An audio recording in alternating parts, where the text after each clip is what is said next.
We're calling to order a special meeting on June 10th, 2019, to interview candidates for the newly established Technology Advisory Committee. We had an executive session before this meeting to discuss personnel matters. And now we'll proceed with our interviews.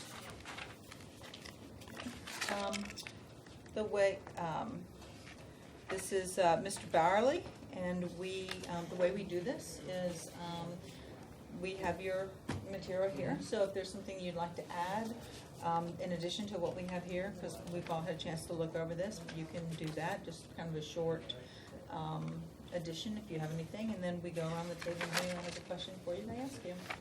Sure. Okay. I attached my resume, but basically for the last 16 or 17 years I've been in the IT field, primarily dealing with small to mid-sized businesses, 10 to 500 users, in a variety of environments: medical, legal, professional services, nonprofit, government, construction, manufacturing. So I haven't really focused on one primary vertical market for IT, which is a benefit because I get to see things that certain industries do and then translate that from, say, the medical field to the legal, or vice versa. There's opportunities, there's things that certain industries look at in a better light with IT than others, and a lot of times that can translate. The most important thing I think about technology is it has to solve a problem and people have to use it. If you're just adopting technology to adopt technology, it's kind of wasted money. I mean, you have to get the users to buy into it and really use it and make them understand what problems you're fixing with the technology, and how it just improves quality of life. You never want the technology to make it harder, and I know you're in the medical field, so you're probably one that... I got nothing good to say about technology. I'm just telling you. I know. Been the roughest transition out of all of them, that's for sure. So that's about it. All right, thank you. Greg, do you have a question? I'll just read, the Technology Advisory Committee is going to help develop and recommend policies and programs to the Town Council to preserve and enhance aspects of the character of the town of McCandless and address technology issues in the town. Have you decided what specifically you would be doing if you were elected a member of this committee, or is that too basic? Well, I mean, I think it would be flexible. I wouldn't want to go into this with kind of a rigid set of ideas. Mm-hmm. We had a nice collaboration out there already with the four of us, so there's probably some things they hadn't thought of, and probably some things I hadn't thought of. So, I mean, ideally, first thing to get into in this would kind of be set the policy, set which direction this should go in, what kind of things we should be looking at, and play to the strengths of the whole committee. Okay, thank you. I was curious, so what was your background, like your education? Like, how did you get into this? I went to Pitt for a few years, Okay. and then I left Pitt and started into the business because I wasn't learning any of the stuff that I was using, really. So I had the general, the general classes, the policies and that kind of stuff, and then I got into the industry, and that's the example of Pitt was one of the books that we used was written before I was born. I just really hadn't adapted the curriculum to meet what was going on, because the industry in the early 2000s was exploding faster than the educational. Thanks.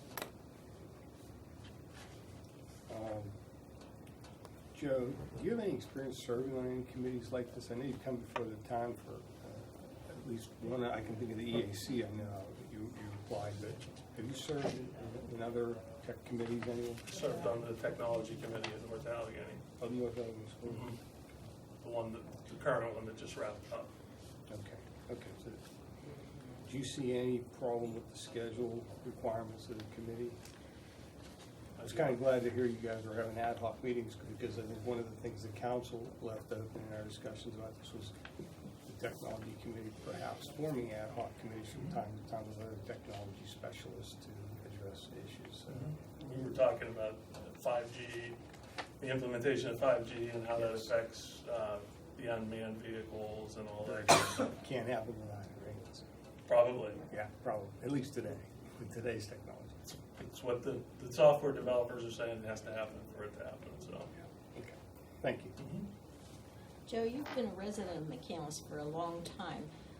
About 10 years. Is there anything that you would like to bring to the town, being part of this committee? Something that you have uppermost in your mind? I mean, I think there's room for improvement with the town's website and the ease of access to information and how information is distributed. You know, it's come a long way, but. Do you have ideas for that? Specific ideas? Not yet. Not yet, but I Okay. mean, the technology changes every day.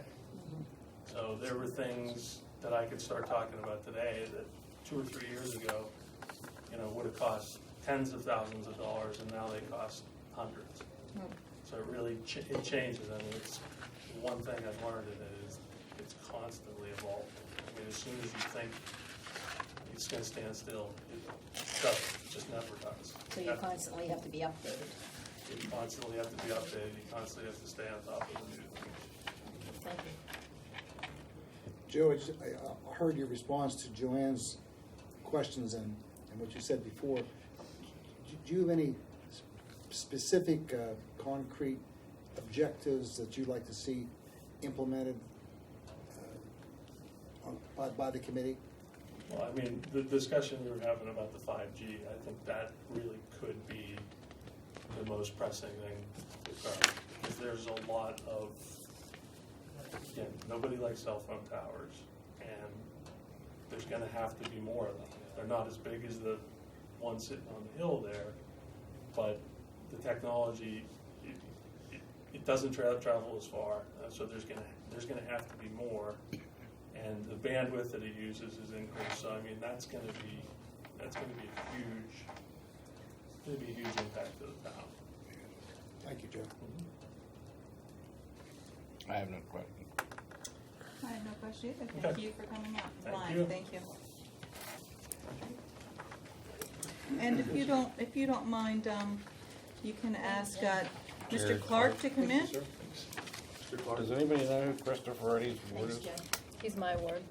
I know him except his neighbor's house is flooding. Why? Is he not He here? didn't mark it on his, Oh. he seemed to mark somebody's name instead of their ward, which didn't make much sense to So, me, but. up here, for you. That's you. I was trying to figure out what that was. Hi, welcome. Hello, thank you. So, we have your, information Resume. here. And I have a couple extra resumes if you guys need them. I think, well, Unless they've changed. yeah. I don't believe so. Okay. So, so we have this, and we've looked over this, so if you have anything to add, a couple comments, some kind of, you know, if you need to add anything. Other than that, we'll just go around, the table, and each council person asks you questions, and hold on. Okay, perfect. So nothing really to add technically. Maybe some things will come out as we ask the questions. Greg? I'll repeat what I said to Joe. Technology Advisory Committee is to help develop and recommend policies and programs to town council to preserve and enhance aspects of the character of the town of McCandless and address technological issues in the town. What specifically do you see that you would be doing other than, say, recommending or other than advising us on 5G and the small cells, the number of cells, which Joe just mentioned? Can you think of anything In regards to 5G or outside? No, outside, on this technology. Yeah, so this will be my first time kind of interacting with town council. I don't have a greater knowledge or view into the technology that the town uses. Mhm. But I don't see that as a disadvantage. As for example, my recent position at Dollar Bank, I came in there and the person that I replaced was hired there the month I was born. So I was able to quickly learn about some of the opportunities and challenges they're having and make immediate changes there. So while I don't have any sort of,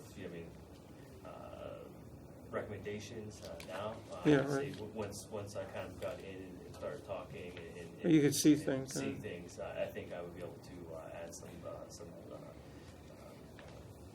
depth there. Would it be, So- would it be possible to, I know you haven't seen it, but would it be possible to give us an example of something concrete there? Sure. So I think you're asking for outside the policies and Right, procedures yeah. and stuff like that. So, trying to think how I use technology in the community outside of 5G. I know on McKnight Road, you guys recently have done some traffic light stuff, and I know Right. it feeds into some artificial intelligence, machine learning, and stuff like that. So we're starting to do some of that at Dollar Bank, so some insights there. Mhm. So there could be some additional opportunities outside the main thoroughfares that I could provide some insights. Maybe even in regards to how you guys interact with businesses and how people submit forms or submit applications. There could be some improvements done there. Just understanding workflows have been a huge benefit for Dollar Bank. A lot of people think that the way they're doing it is the best way to do it, and then when you kind of write it out, you see, well, there's all these handoffs between departments, and you can kind of streamline things. The processes move better, so it's pretty Okay. much, I'd say, at this point in time. Okay, that was a good answer. Thanks, Jerry. Yep. No problem. I don't have any questions. Okay. Do you participate in any other IT, or I shouldn't say IT because this is technology and I don't want to limit it, I apologize. Other technology type committees working in a community setting? Not Any in, other not, organizations? not in the community, but within my organization, you were required to have a number of committees within due to banking regulations. So I'm very familiar with giving the minutes, recording minutes, and recording on those and publishing those. I am part of the architecture review committee that we have. We have a senior operation risk committee as well at Dollar Bank that I feed into. So a few other committees that I participate there at Dollar Bank. Outside of my professional career, I'm trying to start a committee with my cohorts that we can use to feed up into CIOs in the area. As well, what I've learned through some of my training and being in a number of companies around the tri-state area, there's a real disconnect between the IT individual contributor community and CIOs, and my hopes there is to tighten that, and then also personally it would get me more involved with some more CIOs around the group around the area.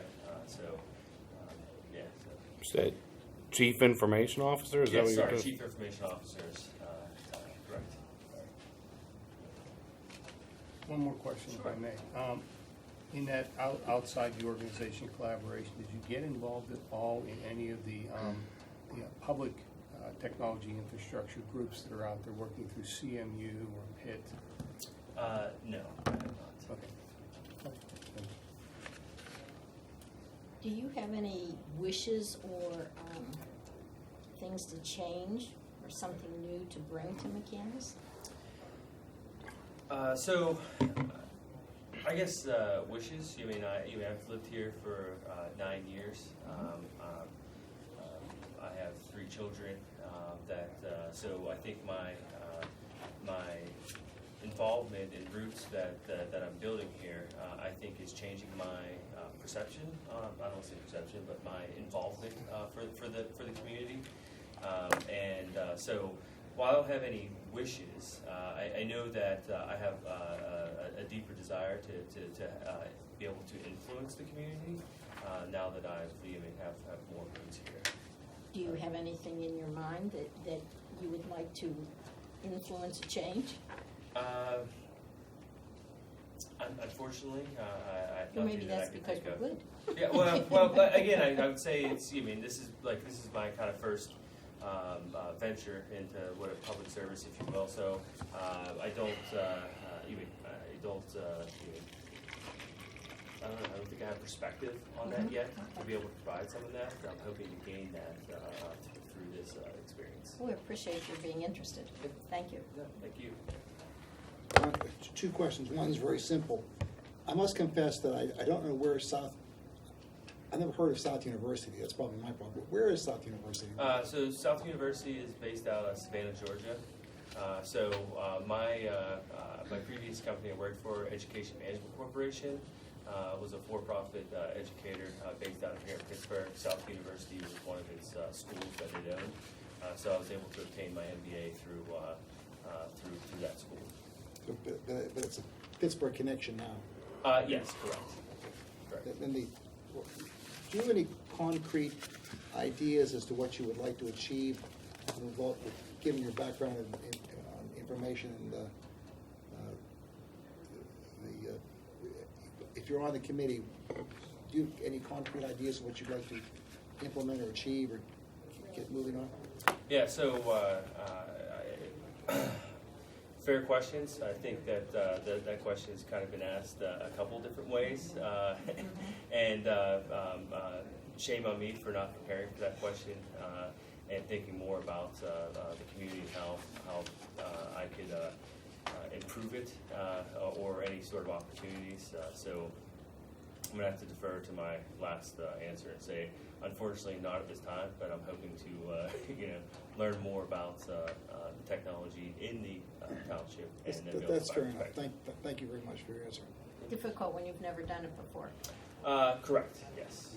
So I definitely have confidence in my abilities and the change that I've been able to implement at the companies I've been in. Transformational change for Dollar Bank. As I mentioned, the person I replaced was there for 38 years. So there was a lot of things that needed to change in a short period of time, and I've come in and helped drive and lead that change under the CIO's direction. Like I said, I'm definitely confident that I'd be able to provide value. I don't have any questions. Well, thank you so much for coming out. Thank you very much. Appreciate your I really time. appreciate the opportunity. And if you don't mind sending in Christopher Eddy, Mr. Eddy, please. Thank you. Thank you very much. Thank you. Thank you. Thanks. Thank you very much. Thank you. All right. Yep. Thank you, Jeff. I really appreciate it. Yep. You came all the way over here? Yeah. Nice to meet you, Judge.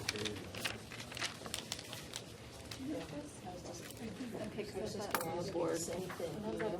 Yeah, I figured. Yeah. He's an interesting guy. Yeah, he's way more sharp with suspenders on.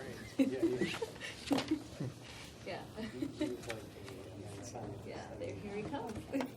Oh. He's here. Reading? You should have been in here spying on the other people, getting ready. Could use all the help I can get. All right, Good you've evening. been here before, hi, but I'll give you the spiel anyway, so we're fair to everyone. And that is, we have your resume here in front of us. If there's something else, something short that you want to add, please feel free to do that. Otherwise, we'll just go around the table and each ask you a question as we see fit. Okay? Did you have something to add? Well, the only thing to add to the resume would be the appointment that you guys put me for on the MTSA. Okay? So that's, hasn't been added, but that's been working out well for guess a year and a half, something like that. So, you know, each person has one appointment. Yes. So does that mean you would be resigning that appointment if you got this I appointment? would not. I was asking the question and nobody knew the answer. So What's the, okay. I was asking whether or not I could be on the technology committee and the MTSA at the same time. Nobody knew the answer. So that's one of the things I'm asking is, Okay. if I can't be on both, I would prefer to continue with the MTSA. Okay. That's working out very well. Okay. My understanding is that your committee is encouraging essentially attenders as well. So even if I weren't a committee member, I could be a committee attender. Absolutely, you can be. It's an open to the Right. public meeting and anyone can attend. Right. So exactly, that's right. Right. Unfortunately, we do allow one Okay. appointment. Well, So there's my answer. if you would like to, if you want to trade that in, if you get this, you can do that, but you said you wanted to stay with The MTSA. MTSA is working out very well. Good. So I would definitely stay with the MTSA. Okay, but please attend and give your ideas to the community. I will. Thank you very much. Yep. Appreciate it very All much. right, thank Yes, you. sir. I'm glad that appointment's working out for you. It is? Good, It is. Very well. Have a nice evening. thank you. You too. Thanks for the rest. Oh, will you send in the next Great. person? Will you send in the next person, please? Great. Thank you. Thank you. Thanks, Chris.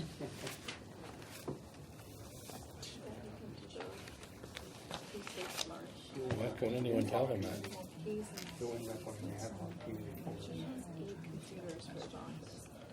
You know, I have one question. I haven't seen that. You guys in high school, you know. Hi. The chair is not that way. Go to the corner. Hi, welcome. So the way this works is, we have your resume here. And if you have anything that you want to add or that you're welcome to do that. Be short, because we have this here. And then we'll go around the table, and as a council member has a question to ask you, we'll just ask you. Okay. So I'm originally from Brazil, but I moved to Pittsburgh about 20 years ago, and I've been living here in McCandless for the past 14. So my kid graduated from high school just last week. Congratulations. Thank you. And he's going to be attending La Roche starting this fall. So I'm kind of trying to stay connected to the community a little bit more. And from a technical side, like I said, I've been working with technology for as long as I can remember. I primarily work with data analysis and AI applications. Started working for Deloitte Consulting, stayed with them for 6 years. They were the company who actually brought me to the US. And after I left Deloitte, I joined a lot of startups here in Pittsburgh. Some successful, some not very successful. One of them had a really nice outcome and was acquired by IBM, which allowed me to start my own company after that. And I took that company through Alpha Lab and Idea Foundry, two startup accelerators in Pittsburgh, associated with Innovation Works, which is a fund for startups in town. And for the past 5 years, I've been running technology for an AI company that started at CMU, where we automated the process of benchmarking. So today we have a very good application out there. It's on benchmine.com, where we benchmark all the US healthcare facilities, hospitals, nursing homes, dialysis center. So we are kind of putting out information without really profiting, because the founder of the company, he made a lot of money coming from the IBM acquisition, and he just wants to do some good. Great, thank you. Thank you. Sure. Greg? Yes, did I hear you say you work for Deloitte, the CPA firm? The consulting arm. Oh, the consulting arm. So, well, yeah, you still work, that's a real good outfit. And you have a MIT, is that from a executive program? I got a certificate from a training course that I had at MIT last year. In focused on Boston, AI. Boston, you're talking about Boston, MIT? Yes, but Okay. that was a certificate. My master's is from PUC. It's a Brazilian university in Rio de Janeiro.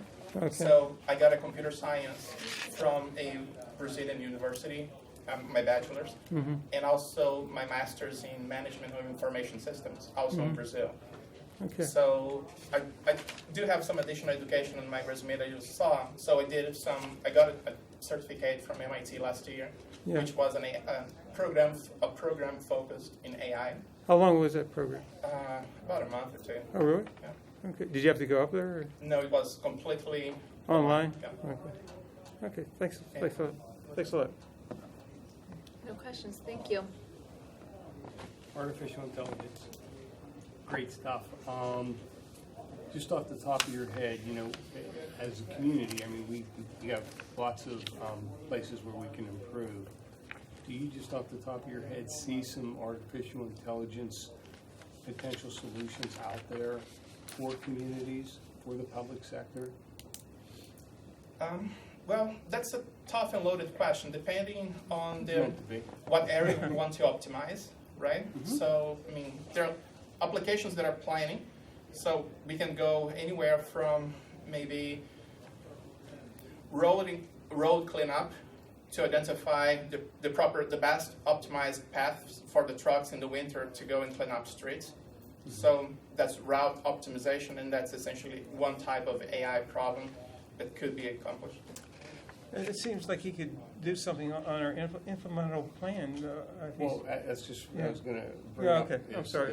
No, that's okay. So this committee actually grew out of a footnote in our comprehensive implementable plan that we're just in the process of reviewing and approving. And so that was a 10-year look ahead at the entire community and how we make that better, how we respond to residents' needs and desires, and how we address maybe long-standing problems that we have. And I think the technology committee, one of the big challenges for the technology committee is it's exciting if you think about it, is to look at the whole town and say, how do we see things changing here for our community with the implementation of technology? What happens to our town when autonomous vehicles become more prevalent? Do we need to look at our zoning and parking requirements, as we're already working to reduce because of changes and evolving society, right? Absolutely. And so I'm excited about seeing scientists on your resume, because I think that's exactly the kind of a thought leader, the type of thought leaders we're looking for in this technology committee, to be very forward-looking. I guess we could call it a futurist committee almost, a futurist technology committee in some ways. I agree, and if I may add, I would say that if you have historical data about the township, like population areas that are developing, what you can actually do with AI, or more specific, a subset of AI and machine learning, you can actually start predicting how those areas are going to develop. So if you have a historical, let's say, just as an example, if you have a historical data set with population data, gender, and maybe financial information, you can project and predict how this township is going to grow over the next 1, 5, 10 years. Thank you. Based on historical data. And I have a school district that might want to talk to you as well. You're supposed to be asking questions, not recruiting. Are you done? I'm done. Thank you. Enjoyed it, though. What in McCandless would you like to see changed or improved? I could probably, I'm going to go here with a personal example. I'm going to say maybe communication, not with the township, but with the vendors that are serving the township. I'll give you a very concrete example. Just in December, my street had the gas company completely destroying the whole thing, and it took like 6 months for them to come back and try to rebuild it, and there was not many communication from them. I remember at some point, the township gave us the heads up that would work, but after the gas company took over and started working on it, it was like no communication at all. So it's like one day the street is completely blocked and we didn't know that we were not going to have easy access to the home. So I would say that maybe create a path to facilitate the communication between residents, what the township expects from the vendors, and what the vendors are actually doing. Okay, thank you. I like it. If that ever happens again, all you need to do is call us. Okay. Let us know. We can't help. fix it, but go ahead and call. We can't help Yeah. if we don't know. Yeah, in that particular example, I think it's just a communication, right? Because we know that they cannot put asphalt in the middle of the winter. But whenever they decide to come back and completely out of the blue, someone just starts drilling in front of your yard again when you thought that everything was done, Right. there was just some miscommunication that I think can be addressed in a proper way by implementing some policies that can help the residents. Just remember, we can't help you unless you let us know. Okay. But with respect to your latter point, some information in advance as to what's going to take place to make sure Plan. the citizens are aware of what's coming down the road. Right. Mr. Lessa, am I pronouncing that right, Lessa? Yes. I noticed in the very end of your resume, you're involved in some fashion with self-driving cars. And what are the nano degree certification you got? Yes, that was a certification, like a course that I attended for 1 year to allow me to gain understanding of the technologies behind supporting the self-driving cars program. So as part of my constant need for personal education, I'm kind of always trying to stay up to date on all the novel technologies that are I in the think we world. can anticipate to see some of these self-driving cars driving up and down Babcock Boulevard. Is that in our future? I remember seeing a lot of them already driving up and down here, their That's highway. not, I think Uber stopped their program, but because every morning they would be driving up and down Better Highway. Yeah. done? I have any more questions yet. But thank you. I enjoyed listening to what you had to say. I don't have any questions either. Neither do I. Thank you so much for applying. Very Thank you. nice talking to you. Okay. See you. Thank you. Thank you. Thank you. All right. That closes our special meeting for our interviews for the technology company. We can begin our committee meeting with the services committee. Shall we call anybody in? The door's open. They're welcome to come in and Yeah. the They whole may not have, time. I know they're welcome to. What ward is Andre in? I'm sorry. One. Four, I thought. Yeah, 4. Said one. I No, thought, it's I think just it's four. District one. Yeah. Oh, Andre's in 4, did you? All right. oh, okay, he wrote out 4 and District 1. Yeah. I see that. Clark's 4-1. in 6. Firely's in 5. Clark and Eddie are both in 6, yeah. Yeah, they're both Firely's in 6. 5. Balmoral's. Services committee. It's just boring me.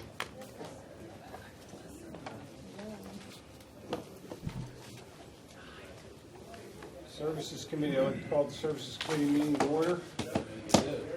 And I'd like to invite our fire marshal up for his report for March 2019 and his current report for April 2019. Fire Marshal Stack. Thank you and good evening, ladies and gentlemen.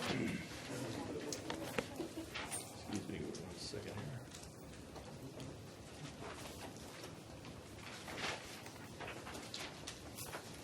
Well, let's see. So the month of April was a fairly average month, as you can see. We ran a total of 53 calls, bringing our year to date of 257.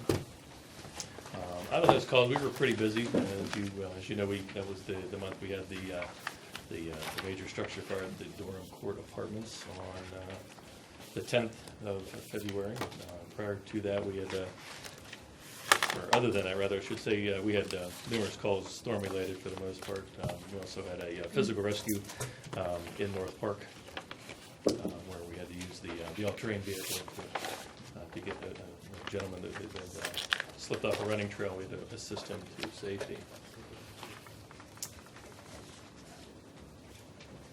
Also in the month of April, the fire departments attended a swiftwater class, swiftwater rescue class, in preparation for the spring storms. As you can see, it's timely. Also, under trainings, we was able to secure the Rave Cinemas next door for some emergency services training that will be taking part very shortly. And other than that, 28th of May, we had a steering committee meeting, which I'm sure Mr. Kirk will mention in the future. Other than that, that's all I have, unless anyone has any questions. Council, are there any questions for the fire marshal? None. Do we ask for public at the end? At the end of the Okay. committee. Thank you. Item 3, notification that an ordinance has been scheduled for consideration at council's regular business meeting on June 24th, 2019, to amend Article 1509 of the Codified Ordinances of the Town of McCandless, Fire Control Measures and Regulations, to define and establish a service fee for false fire alarms at multifamily, commercial, industrial, and institutional properties within the town. We reviewed this at our prior committee meeting. This was reviewed by the steering committee of fire chiefs and presidents within the town. Several questions were relayed to Fire Marshal Stack, issues relating to definition of properties, concerns over brand-new buildings, and making sure that there was discretion available to not punish people unnecessarily.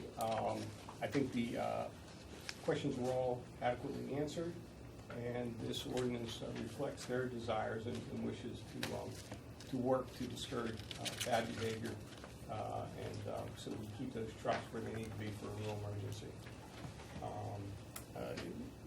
Manager Groom, do you have any comments on the ordinance at all, sir? No, I think it's good to proceed. Okay, are there any questions from council members on this? Okay, hearing none, then we'll plan for that item on the agenda for June.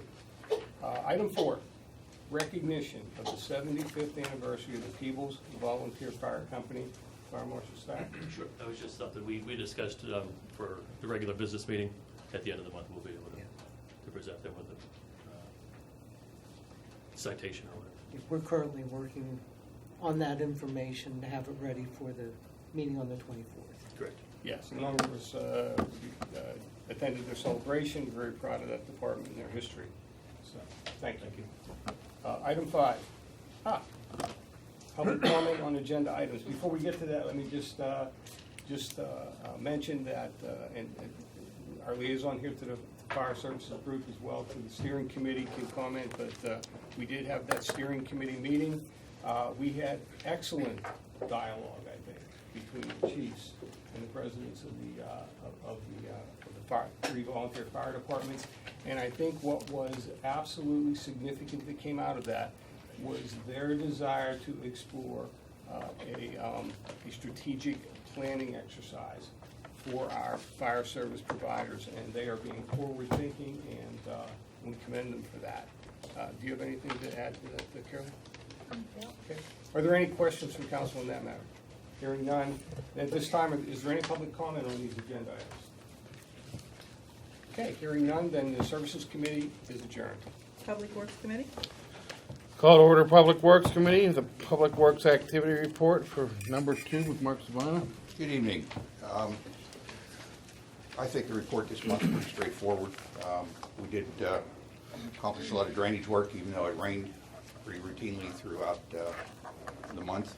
Our paving company got in and did a very quick and decent job of paving about half of the roads on the program. So they're done. They are probably going to be back in within the next week or two and finish the next group of roads. If you have any questions, I'll try to answer them for you.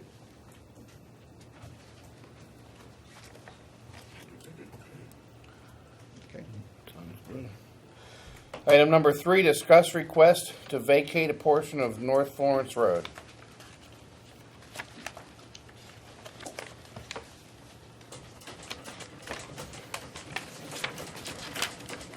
Council received a drawing in their packet from Gateway Engineers that had a diagram of the area that we're considering. This is the original cul-de-sac that was installed on North Florence Road prior to that road being extended and a number of duplexes built 30 plus years ago. And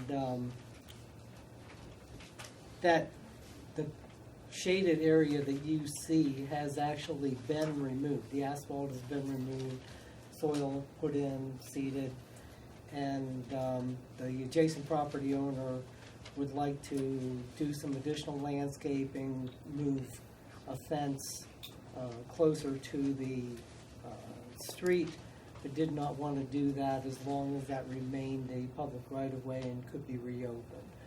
So the process for the town to no longer make use of that would be to vacate that one section of the right-of-way. Consequently, we've talked with Gateway, talked with the town attorney, and developed this fairly simple ordinance and diagram to show you what was being planned. It really doesn't have an impact. The area currently is marked as no parking. Even if parking was still allowed there, it would really adversely impact the amount of parking that's in that area. You said that's been seeded. Has it been seeded? Last time I was there, it was not seeded. I think they. Not yet. They didn't see it? Okay. All right. We keep hoping that the weather Well, the will. property owner wants to move the fence, so we've kind of held off on everything until this decision is made, and we'll go from there. But the asphalt's been removed and. Well, Bob, on this diagram shows the vacation of that one little area, like, I don't know what direction is that, east? And is anything to be done with that, with the similar situation on the opposite side of the road? We have not done anything with that. We received a request from the adjacent property owner to undertake this, have a fairly simple agreement with them to reimburse the town for the cost of legal and engineering fees associated with this vacation. If we received a similar request from the other property owner, we would approach it the same way. Thank you. I guess I would ask, is there any opportunity for this right-of-way area to be used to relieve some of the parking pressure that we've been made aware of recently? Is that something we should be considering? Again, I don't believe that whether we would utilize that space for parking or just if you were to allow parking on the street in general, you're not going to significantly change the number of cars that would be permitted or be legally able to park there. So whether you have that as a cul-de-sac area or whether you just have a straight curb there, you would essentially be able to park the same number of cars. So these are essentially remnants of a prior cul-de-sac that Yes. has Yeah. been abandoned and extended? Correct. Okay, thank you. Would it help the situation if we just had the parking on the one side? Any parking that would be, without getting too far afield in this particular topic, I think anything that allows parking in that general area would alleviate some of the pressure. But parking on both sides would be too much and would interfere with the movement of emergency trucks and other vehicles, right? And I have asked Chief DeSanti and Mark Sabina to look at this, and we all believe that allowing parking on both sides would be detrimental to the flow of emergency vehicles and public works vehicles there.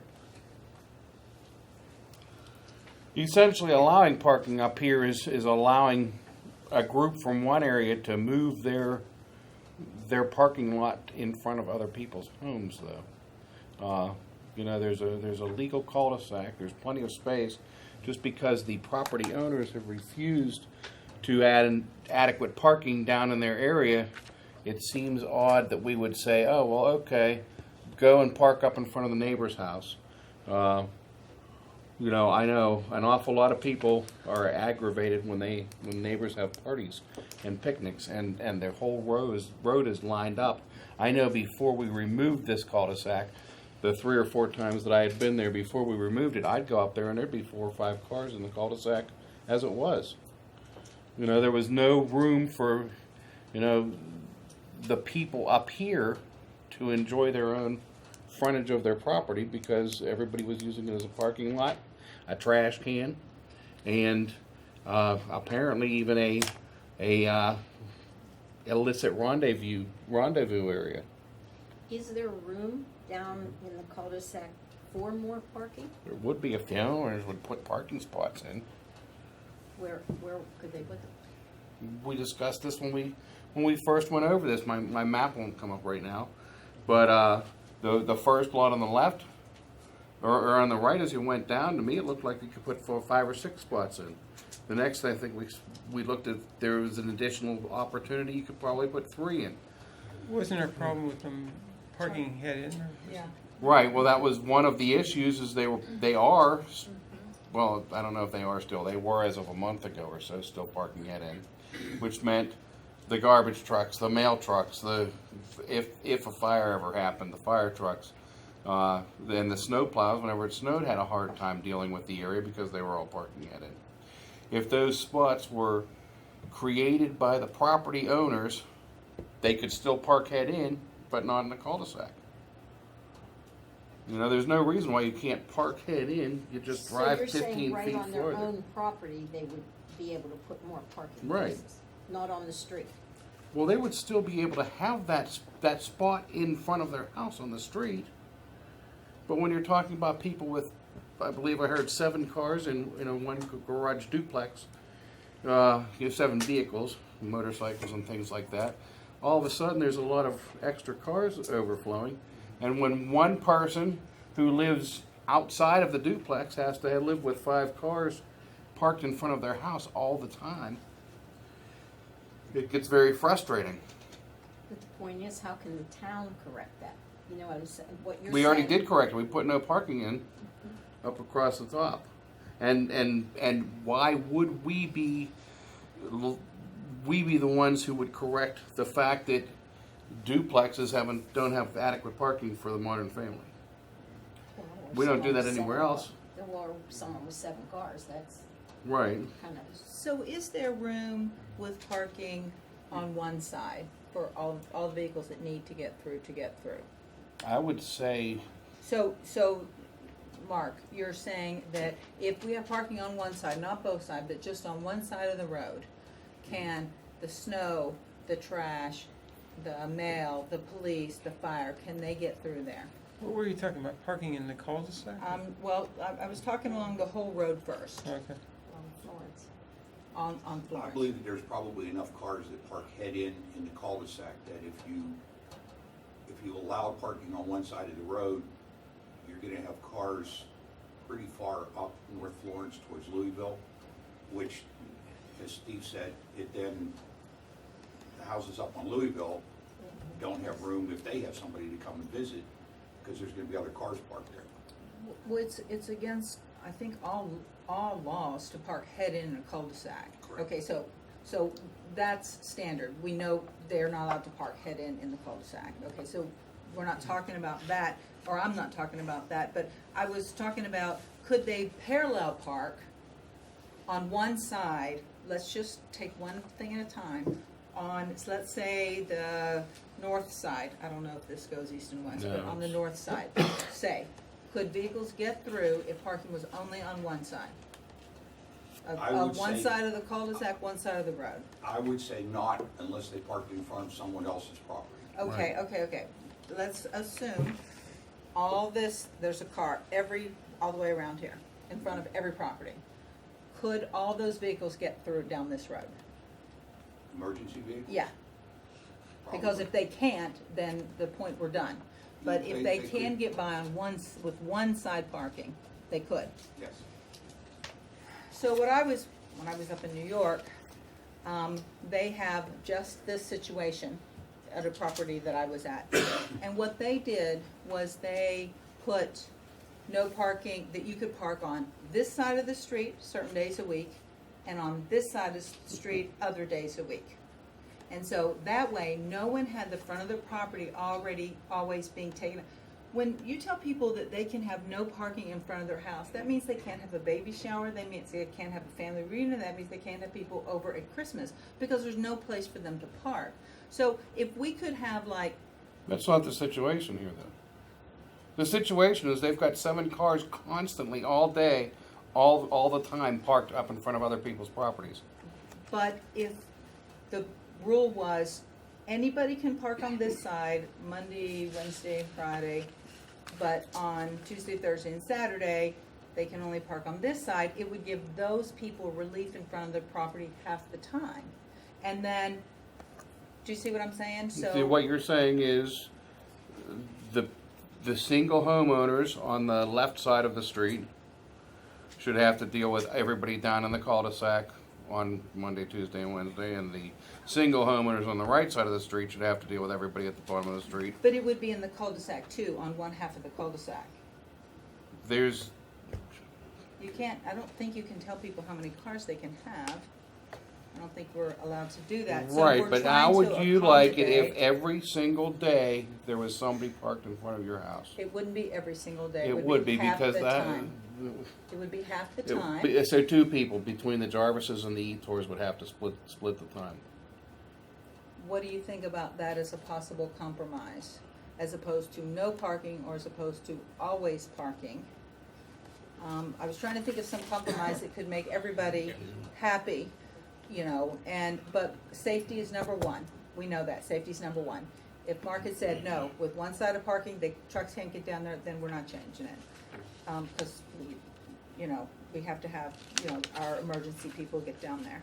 So, what do you think about doing half on one side, half on the other? Why wouldn't we put the cars where they can fit in the actual properties where the cars go? There's plenty of room on this property for 1, 2, 3, 4, 5, about 7 cars. There's plenty of room on this property for 3 cars headed in. There's plenty of room on this property for 3 to 4 cars parked head in. There's plenty of room on this property for 3 to 4 cars parked head in. And there's plenty of room on this property for 5 to 6 cars parked head in. Instead of putting the spaces in front of the homes, not only that, but I don't know why the people who live in the duplexes would want to walk all the way up here when there's actual space in front of every single one of these homes for these cars to all park it in. Well, you said parking head in. but- Park head in. If you've got a cul-de-sac, if this is your cul-de-sac, and the property around it is your house, your homes, these cars are pulling straight up to the edge of the property line, and then they're just blocking the entire cul-de-sac. Yeah, but So nobody can turn around. Now instead of pulling straight up, they pull onto the actual property. Head-in parking on the property. The parking on spots the actual. actually go onto the property.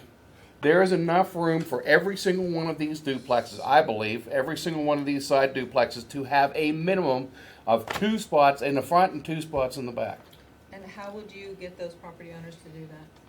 I don't know, but I sure wouldn't decide, well, screw it, the property owners aren't bothering to do the right thing, so let's make the people up the street pay for that. Let's punish the people who don't live down there and make them have somebody in front of their house all the time.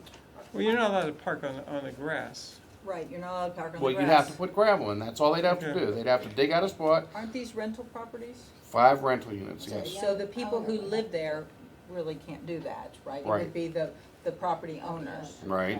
Okay. So how are you gonna tell them, you're gonna tell the property owners that they have to do that then? I would say yes. Why would you say, go park up in front of somebody else's house? That would infuriate me. I know it would infuriate Greg because Greg's talked about people parking in grass and on the streets Because I'm too. trying to find a I don't even compromise. have a car. I That would is the think- compromise. Put a spot in for the house. Provide every duplex with a minimum of 4 spots. There's plenty of room. So, but what's happening right now is that the people in the cul-de-sac are being ticketed because they don't have any place to park. And the landlords are not putting in that space. They're only being So- ticketed If they hadn't parked. Right, but they're parking illegally because they don't have any place to park, right? Because they can't park in the have grass. driveways. They have driveways, they all have more at least 2 cars than spots. they have parking places. So I was just trying to look at a possible alternative. And I know if I lived further up on North Florence, not even involved in the cul-de-sac, sometimes I would need extra parking and I would want to be able to park on the street. So that's what I was thinking of too, if I lived up there, that would give those people not in the cul-de-sac, but further up North Florence, some options. So, if you don't, just a suggestion, you don't have to like it or do it. And but I was would trying agree to with come you if up this with was an some occasional ideas. thing, but this was before this no parking, this was not an occasional thing. This was an everyday parking lot. This was a situation where the landlord said, oh, we don't want to bother providing the proper space for you, just go up and agitate the neighbors. Go park in front of their house all the time. I mean, I have a guy, and I'm not complaining about him. Chief, if you're still here, don't send anyone to get him. The girl who lives across the street, the guy comes in and her boyfriend parks directly across from my driveway every time he visits. Which means when I come home, I have to turn around 300 feet up the street and back down my own street to get into my own parking space. It's the only way to get in my driveway. I do it, and I'm not necessarily complaining about it, but I sure would not want to say, oh, well, this is already one problem for me. Why don't I just add it to the people up the street? Why don't I give this problem to the people 2 doors up and put no parking in front of my house? Chief, is it against the law to park in front of somebody else's house on a public street? No. No. So that's not against the law? Chief of police, it was done all the time. Okay. People would go and park, people had no off-street parking. So they would park wherever the spaces were available. Right, They that's, worked it out. yeah, okay. So it's not against the law to park in front of somebody's house. It may be inconvenient to that person. You might have a conversation with your neighbor. Unless it's posted. Yeah. Right, unless it's posted, okay. Can we legally send a letter to the owners of those doubles? They've to already say been told. that they have to put in additional parking? If you're saying that there is room. Definitely then room. Can we legally send them a letter saying because it's creating a problem? You're gonna can't mandate what see how, somebody can do with right. their private property? The town attorney. You cannot. I don't, Right, I couldn't that see even how just either. sounds wrong. Now, we have made contact with the Postal Service to see what the possibility was of taking the individual mailboxes that are there for each unit and putting in a one cluster box that would free up that space and eliminate some of that conflict. The mailman conflict. That would take care of the mailman problem. So we're, But it's not helping the parking then? well, I mean, it eliminates some conflict because right now, if you're down there, the permitted on-street parallel parking would block almost every mailbox that's down there, which makes it hard for the Postal Service to deliver. Of course, the pet-in parking is blocking it too. Yeah, I exactly. mean, just in the picture of the Google Maps I just managed to pull up, there's 3 cars that had parked, and one seems to be parked in the middle of the street. Yeah, there So, were some fines given you know, in I the think chief's report that for we're trying to think outside Yeah, the we're trying, norm. we're trying to help everybody. And, If you know, I, Let me just say that Swickley in certain places has they also had this in South Philadelphia. Certain places where if you have to be a resident of the street to park there, other than for a short period of time. So a maybe, permit. yeah, A permit. yeah. These people are all residents, though. Right, They all they're all live there. residents. These They all aren't live there. visitors, they live here. The And I've worked residents in that area in of up the Sewickley. street? Yeah, they're all, the resident, they all live there. Oh, I thought you were saying that people from the cul-de-sac were parking up the street. Yeah, They are. but they live there, they're not like They visitors. They all live on the They live street. on the street. They all So live on the street. Wickley's permit parking does not, it says here you live on this street, you have a right to park on this street. Not, not, you can only park in front of your house directly. The fact of the matter is I can look at this and see there's at least 15 spots available. If the building owners did what they should be doing, providing adequate parking for the people in their spots. See, where are the 15? I'm looking If at you the go map. ahead and see this car here, Yeah, you can see there's 1, 2, 3, 4, you have them pull, 5 pulling straight onto the property. Here's gravel. Onto the They property. take this and turn it into gravel. so you're suggesting all those people ought to create. Not all those people, the Park- 5 homeowners. 5 owners create spaces right on their, what is now their Enough grass. parking, right, to provide a reasonable amount of parking for the people who live there. I mean, here's a driveway here. You can certainly park 2 cars there, and there's 1 car parked there. But you could park another car here, and another car here, another car here, another car here, another car maybe here, definitely 1, 2 here, definitely 1 here, definitely 1 here, definitely 1, 2 here, definitely 2 here, and probably 4 or 5 here. But if we can't enforce that, Yeah. that doesn't matter. Yeah. Okay, well Doesn't then- matter. But still, you're saying, okay, we can't enforce these people to do the right thing, so we're going to enforce that the people up the street have to be punished for that. I don't think it's punishment when it's a public street. It is punishment when every single day you've got 5 or 6 or 7 cars up there. I don't know very many people would be happy with 5 or 6 or 7 cars parked in front of their house, even every other day. If the council would be willing, what I'd suggest is, I can't say that there's going to be any other solutions than what we've been talking about. But if we were to look at what Steve was mentioning, wait to hear back ultimately from the Postal Service, we could report back to the council in the subsequent meetings this month, or through my updates, where we are with this, and allow you to have more information to work with before any decisions.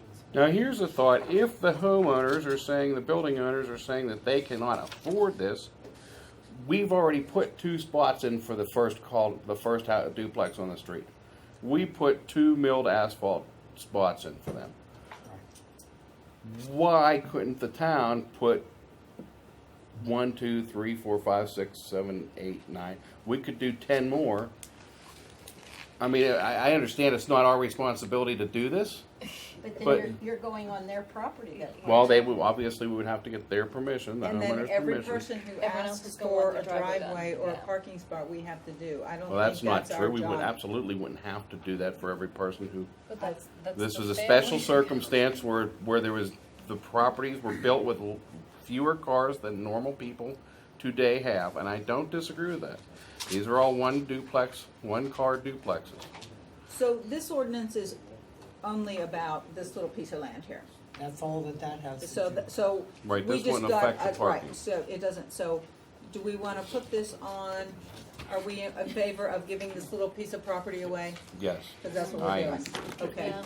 all right, And we'll keep exploring and move forward in that. perfect.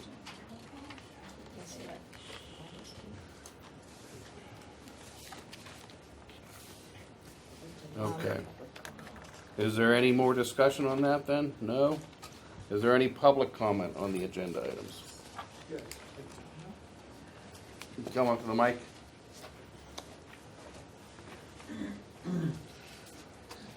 My name is Ron Jarvis. I'm the property owner, and actually half of this discussion shouldn't be happening right now.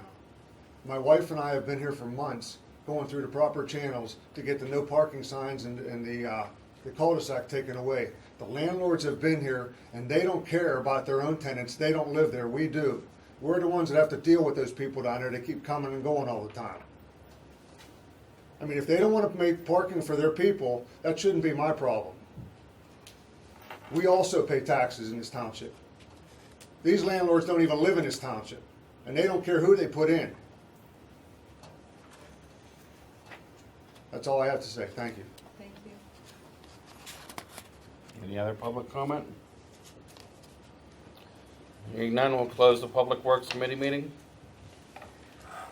Call to order the zoning committee meeting for June 10th, 2019.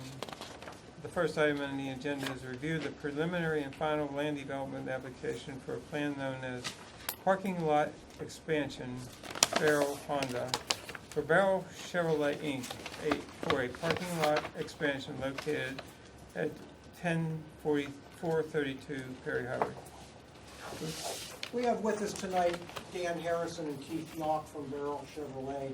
We've reviewed this a few times at the Planning Commission and have had some suggested changes which they've made. We've been working closely with the neighbor who is directly affected by this to do our best to try to collect, well, certainly we're collecting all the water that is falling on the Barrel Chevrolet property. There is an adjoining property that was owned by Lee Barrel that impacts this, but that is not within our purview to be able to handle that stormwater, although, as I understand it, well, not as I understand it, but as you'll see, that Tate Engineering has done their best to even try to intercept some of that water and get it into the stormwater system. So I'm going to turn it over to Dan Harrison, and he can go through the plan.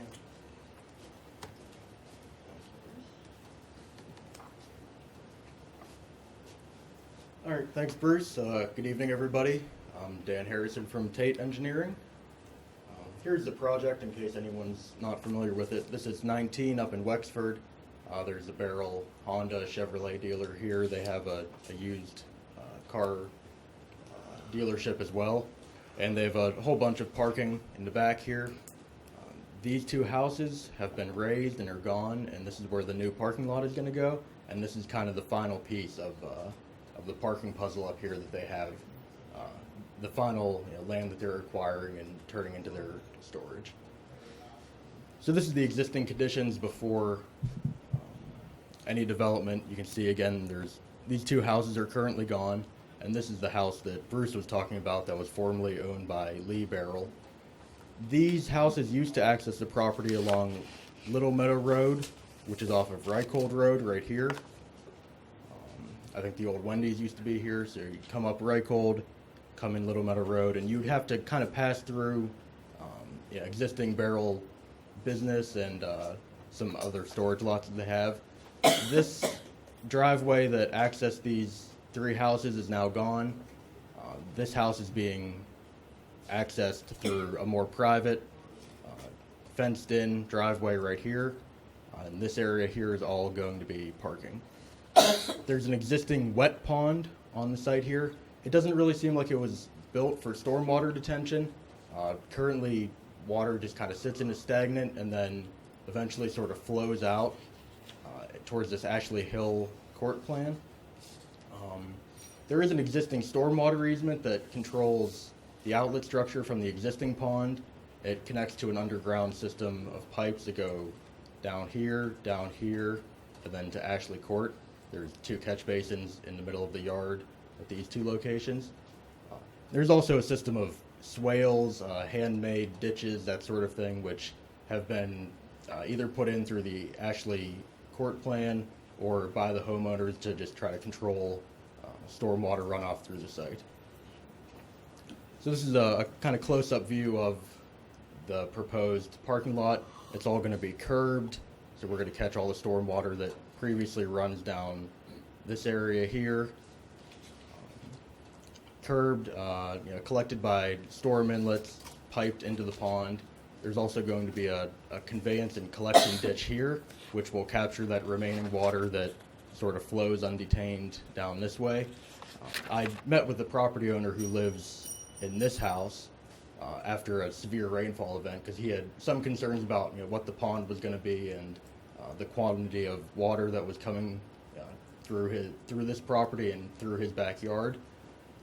So I think it helps out that all of this water here is now being caught. Previously, this all just ran undetained down towards his yard. And also, the pond is going to be built way up, a larger embankment. Currently, there's a very minimal, small embankment that he, I guess, had concerns that water could kind of seep off to the side.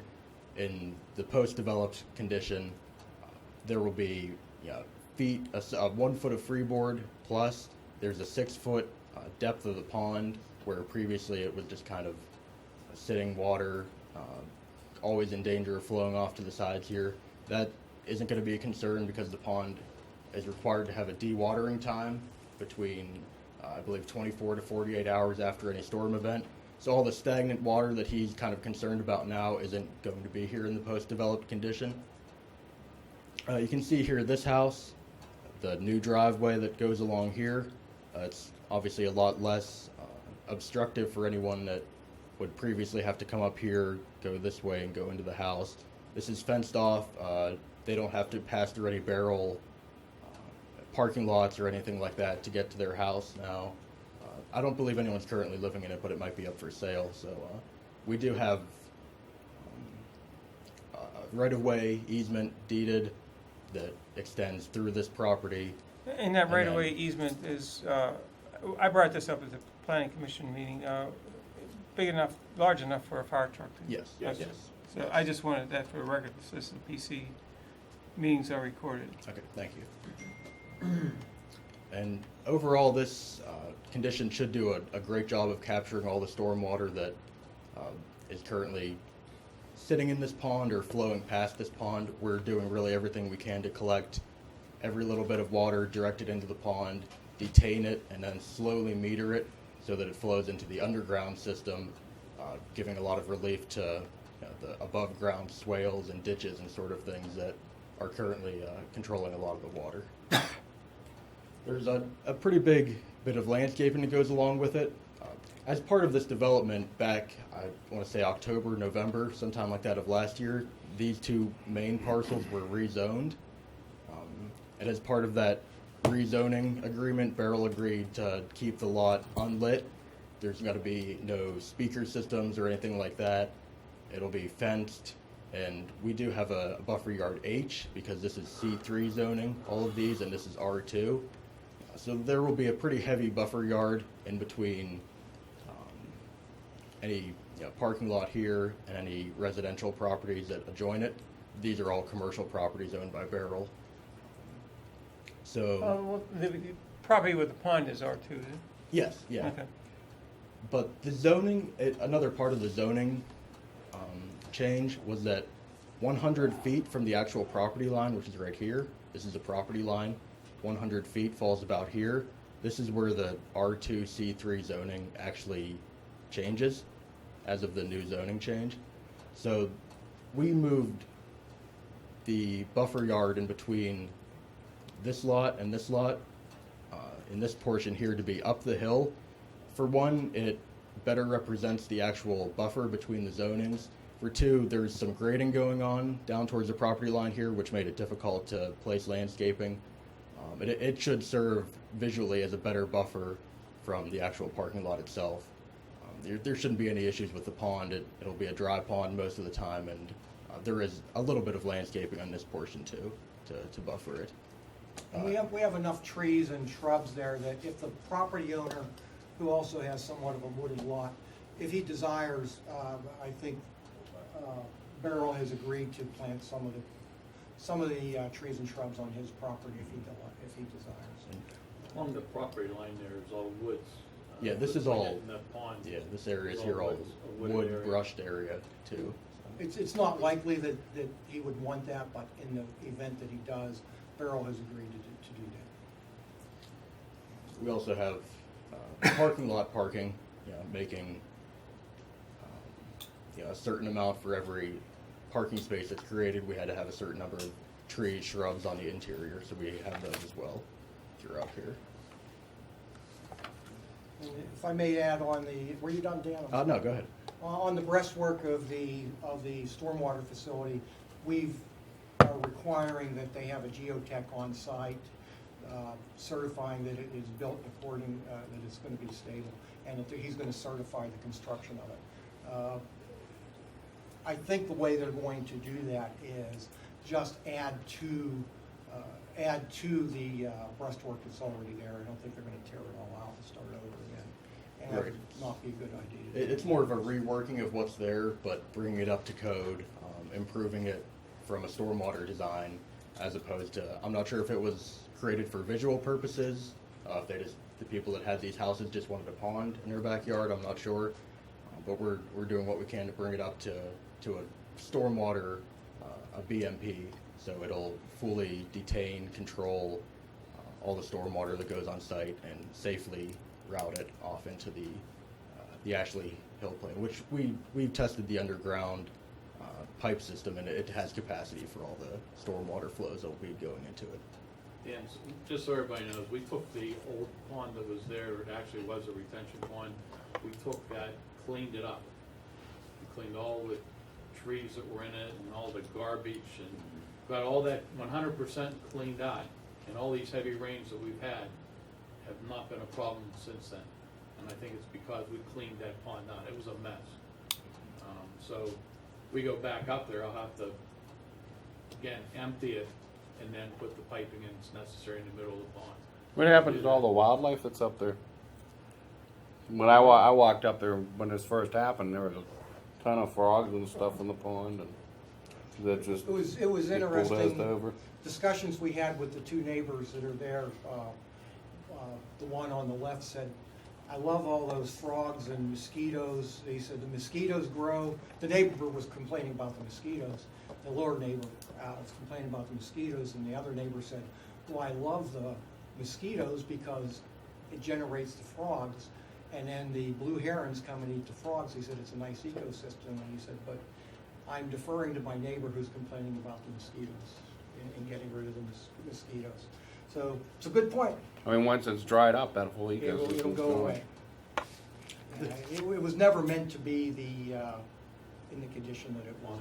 No, I certainly never thought it was going to be in the condition it was. I just assumed that it was going to stay, Right. with a little bit of frogs, Yeah, a little bit of. The requirement that they have is, that the neighbor wanted anyway, so that it be turned into a typical detention facility. So just making sure, Bruce, the town is responsible for the Ashley Court catch basin only. Well, yeah, Dan, can you go back to the easement part of it? So what we're going to do, we're gonna have a note on the plan, and this will help Mark. We own, somewhere right here is an inlet, and we own from the inlet down through here. And we have access through here. We're gonna make sure that the barrel's gonna maintain it from here to the inlet, and then we're gonna pick it up from here. And this goes into another detention facility, which would be down here, over the hill, that controls the Ashley Hill plant. So anything that comes out of that pond, because we have problem in other places, as you well know, that debris comes out of those pond, little Yes. dirt, little stuff, Yes. and then it ends up blocking up downhill. So There'll is be- there anything up there that stops that debris from coming down in there and then backing up down in the detention pond that we're responsible for? Yeah, they have trash racks in here, and there's a series of inlet control holes, I guess is, for lack of a better word. And they'll get progressively bigger the higher it goes. And there's also a trash rack that will be in front of it to help keep, so that they don't have to maintain it constantly. So they'll be maintaining it up here. Very little, or probably nothing will get here, go through it. And everything from here goes out via pipe. It's all pipe the whole way down to our detention facility. Is there a maintenance schedule that Yes, goes with that? yeah, they'll be, they are required to have an operation and maintenance schedule as part of their plan. Perfect, thank you. Mr. Betty? Great. Bill has a question. Go ahead. Where is the emergency overflow for the detention? How does that flow? Good question. I'll let Dan explain. Sure. Okay. I have a detail on an Did you additional bring one in? USB Did you? drive. Yeah, 'cause it came up last time. Right. We'll get it on there. Basically what it is it's the outlet structure is has an overflow built into it rather than have an emergency spillway. If there was an emergency spillway and by chance it would overflow, it would go down onto the house. So Dan designed it a little differently. He designed it very much like the LaRoche spillway was designed? PDF. Do you have it on the PDF? Yeah, PDF and then construction details.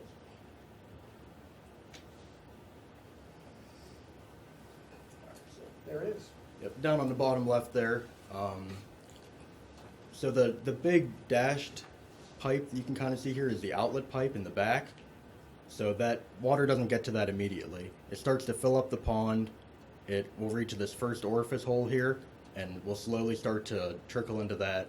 So all the the smaller low event, like the 1 year storm, that sort of thing, it never really drains out of the pond. It infiltrates into the ground. As larger storms start coming in, the water fills up more and more, and it gets into this larger hole and will start flowing into there. Here's the trash rack detail that will, something like this will be over the orifices to prevent tree leaves or dirt, garbage, that sort of thing from blocking the holes. In the rare event that this hole clogs up, this thing somehow clogs up, water will start to spill over the top. There's a basket inlet type top here. So water will spill into this and will outflow through the outlet pipe into the back. Now there's an additional, I can't see the number here, a foot plus of freeboard they call it, above that basket grate, which is to the top of the embankment, so that water, if it is spilling into this, if we have a catastrophic storm event and the orifices clog up or fail in some way, water still has enough time to flow into this. It'll just be flowing full force like a catch basin into the top of this, and will go into the underground pipe system, as opposed to spilling over the top of the embankment and down towards the residential property owners. So that's the mindset behind the design. There's capacity in that outlet pipe. Yeah, the outlet pipe has to be able to take that withstand whole- the 100-year storm with no detention. So saying both of these orifices clog up, and we have the worst storm event that we have to design for, and it's all flowing straight into this pipe, it's designed to be able to handle that.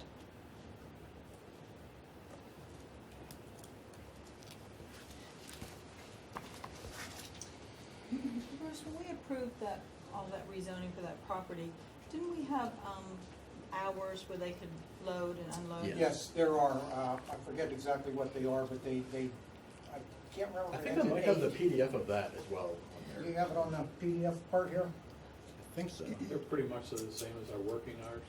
Yeah. I've had a couple of residents saying that there's, trucks coming in and coming out outside of those hours. Maybe just check on that and just make sure that that's not I caught happening. one guy on a Sunday one day when I was up there checking. Yeah. And I said to him, you're not allowed to do this, and I got his number, called his boss, left a message. But, Perfect, maybe that was the the day. the other thing that's weird about this, I've also caught 2 or 3 trucks that belong to Wright. And they say, I'd rather unload on Barrel's property because it's a lot easier than going in on the Wright's property. So I can't control necessarily what they're doing, unfortunately. And I explained to them, I said, I don't want it happening here again because you're uninsured. If something were to happen, you're not insured on my property, you're not insured by your company unloading on this property. You're only insured if you unload on Wright's property, so. Thank you for handling that, I appreciate it. I can only do what I can do. Well, I appreciate you trying to take care of it, thank you. Interestingly enough, during the, we'll be hearing from Getco a little bit later, but during the Getco presentation, we heard the same complaint, and that was before this was happening. I got a hold of Keith, and what was happening was the guy was parking in Little Meadow and idling all night long. Right. And Keith stopped that one also. It's 6 a.m. to 7 p.m. is the unloading. Thanks, Dan. That's all I have. Anyone else on council? Any comments from the public? Okay, let's go to the next one. Review a preliminary and final subdivision application for the plan known as Walnut Court Plan of Lots for Walnut Court LP located at Dell Lane, Ingomar Terrace, Ingomar Road intersection.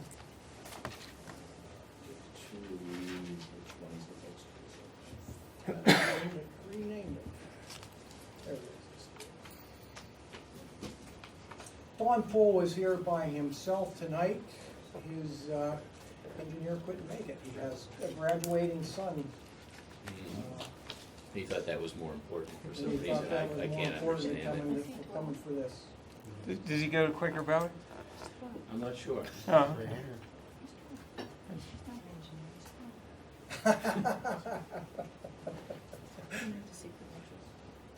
What did I just do here? Did he give you the button? He did. Can you go, there we There's go. no instructions with it though. Okay. Now we're ready. You can. I'll. Give me you- this, give me you the talk- quick tutorial. You here. talk, I'll run it. Okay. This also was subject of a rezoning. We have Don Pohl with us tonight, who is the developer. The property was rezoned to office back in about 1990, somewhere in that era. It was, we had a proposal for office buildings which didn't get built. Subsequent to that, we had a proposal to rezone to R6. It didn't get rezoned. It was going to be senior living. That was about 1996. And it sat vacant for all this time. Don came through, he's been working with Ted Dixon, the owner of the property, and came up with this proposal, which is 27 lots. Greg, is it okay if we do both the subdivision? Yeah. Do them both the same Yeah, time? I'm do- sorry, I so- just sort of jumped So into number it. 3 and 4, 4 is the preliminary and final approval of the land development application for the planning. They sort of go hand in hand. Don, Yeah. do you want to explain the subdivision part of it? Whoops. Well, yeah, that one too. Well, we just broke it out by building. There's 5 buildings, so we, parceled it off. Now, will these be into, condos? No, they're not they're townhomes. They're not owners, condos. I'm sorry, they're owners. Right. They're- Right. Yeah, this will be a for sale development. All these units will be sold. Each will have its own property. Then you'll re-subdivide once the Right. construction is Once done. the construction's done, then each parcel will be subdivided again. So, And each unit will be subdivided. so, since I've been here anyways, I've always said to everybody, don't do it before you build, because if you move the walls off a few inches, Right. you're messed up. And so, we've been doing it this way ever since. So there are 27 units. Do you want to explain the slopes and things? Well, we were to the planning commission twice. There's some variances that we requested. One was fencing that was by ordinance supposed to be on the high side, which everyone agreed wasn't really necessary. So we've agreed to put it on behind the low side lots. So this is a cut slope here, and we're in the process, Don's still in the process of doing geotech for the cut slope. Well, And Gateway's requested one more boring. Right, we We've need to done do that. 5 or 6 borings there. They've requested one more boring.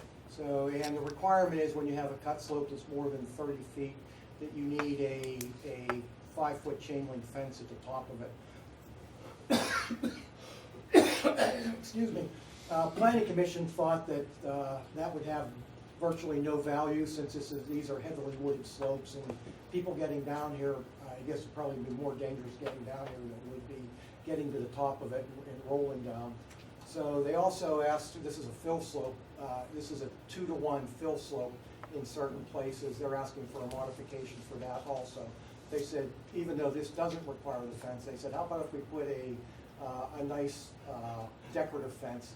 I think it was, what kind of fence? We're gonna put a split rail up, Split probably a rail. vinyl split rail, Yeah, no that's- maintenance fence there. Along here, along the back of it, so that when people come out here, at least they're aware, it's not, it'll at least make them aware that there's a slope here, and it's at the top of the slope. So that was a suggestion, is that be a trade-off for this required fence.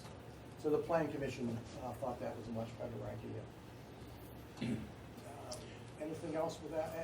There's really not a whole lot to this. No, our stormwater is all underground. It's in the beginning of the plan. It's actually on both sides of the road. We have it here and here. Right, and then in between the low side lots, we have a water garden in between the buildings, 2 water gardens. Point, Bruce. Oh, water gardens are There. here and here. And Man. then everything drains into the tanks, which drain into the state's Right in storm the- sewer system. We're just tying into an existing catch basin. I think the inlet is right here that we're tying into. Can't see it, but I think it's right there. We've been working with PennDOT on that, and they do have to get an HOP for that. So we don't have that yet? No, that'll be a condition of approval. Okay. That's, typically, we don't have the HOPs because they take a while to get. We always do it, usually do it as a condition. While we're on the conditions of approval, the requirement is, and it was like that with the C7, the requirement is that an R3 multifamily or a C7 have to tie directly into an arterial or collector road. The closest one is Ingomar Road.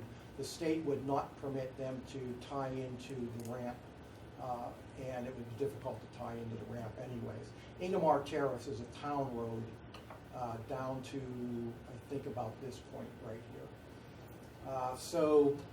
Suggestion was, this is more or less a textbook variance case since the property exists and there's no way to really meet the requirement for, to tie into a collector or arterial road. So they're going to a zoning hearing board. That hearing will be 2 days June after. 26th. Yeah. So that will also, we're going to ask that that also be a condition of approval, pending approval by the zoning hearing board.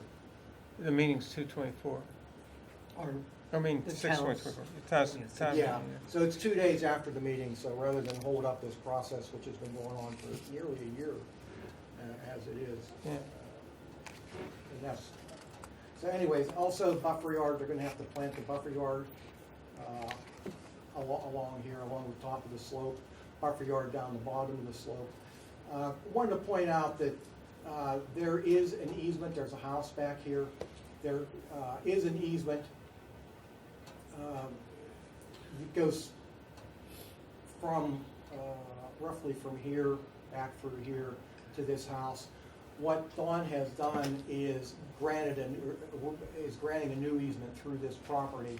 The gentleman had to maintain it by himself. This will give him a maintained easement at least up to this point. Dawn, you gonna maintain it the whole way back to his house? You gonna be that nice to him?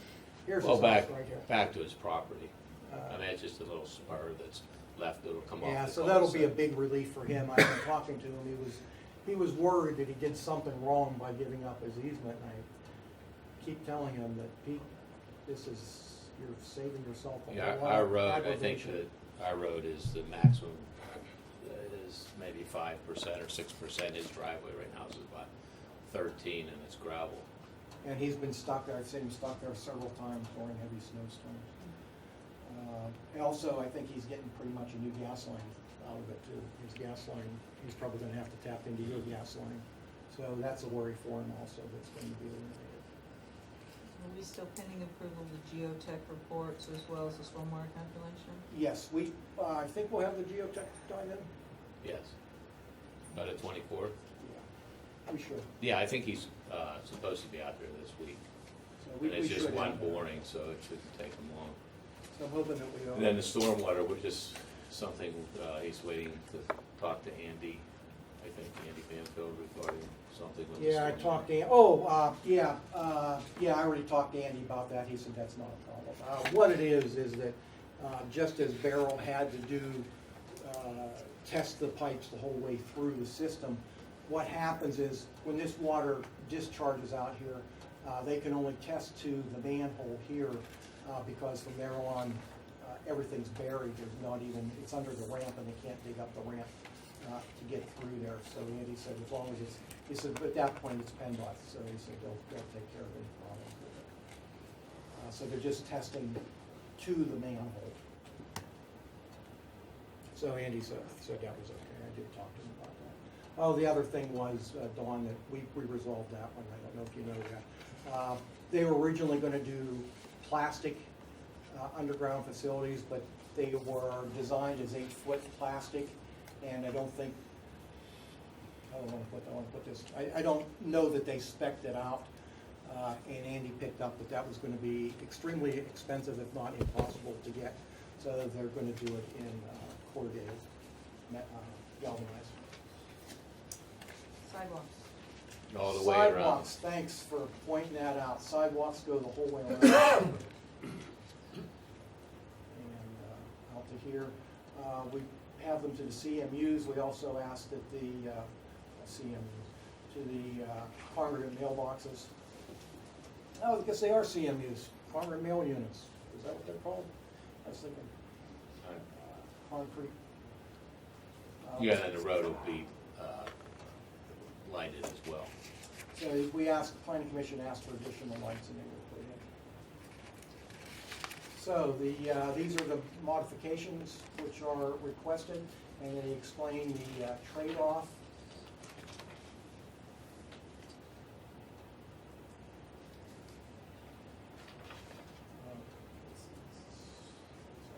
That's it. Any questions by council? Okay, good question. Any questions by anyone in the public? Okay.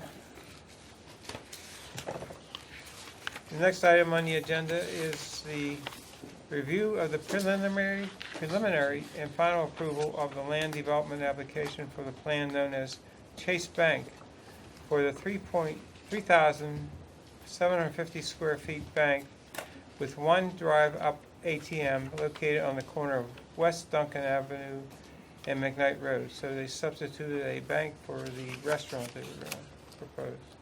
Kate, I don't know what happens to your fourth slide, but I downloaded it 3 times and the fourth slide keeps, I can get it to come up this way, Luckily, but I can't get it to come up, but I can't get it to come up in the PowerPoint. So if you want to start with the PowerPoint, and we'll go from there. Maybe we'll get lucky. I thought that I had it on there this time, but I guess not. Wait. I was just going to introduce this by saying that it's next to the small format hospital that's going up now. So that's where we're talking about. It's on McKnight Road and Duncan Avenue West. Arrow. Oh, it's not just tell me. No, I'll tell you I think what that's what he's talking about. Oh, okay. Greg, I thought there was supposed to be a restaurant. Yeah, it was supposed to be a restaurant. This is a Well, substitute. What happened was when we planned the entire site when the hospital went in. Worst A case- restaurant was a possibility. We planned for the restaurant, a bank was a second possibility. We planned for the worst case scenario, both through parking and through traffic and through stormwater. So we planned, and sanitary. Planned for the worst case scenario, which was the restaurant. So when it comes out to be the bank, there is less impervious, less traffic, less sewage. So they went with the bank. But it was one of those two. We just planned for the worst case scenario. So you knew if you got the restaurant through, you would get the bank through, huh? Well, yeah, from a stormwater, from all many perspectives, yes. From an impacts. That being said, we're still have to review the trip count. So we have to resolve the trip count. Okay, Kate, go ahead. Okay, my name is Kate Sikowski from Throwing McCurdy Gray. I'm a registered landscape architect, and I'm here on behalf of the Chase Bank project. As you can see on this slide, the parcel of the overall micro hospital property that we are talking about is the area in yellow that Bruce had mentioned. It was originally designed for a 5,000 square foot restaurant. It was through the approval process in conjunction with the micro hospital.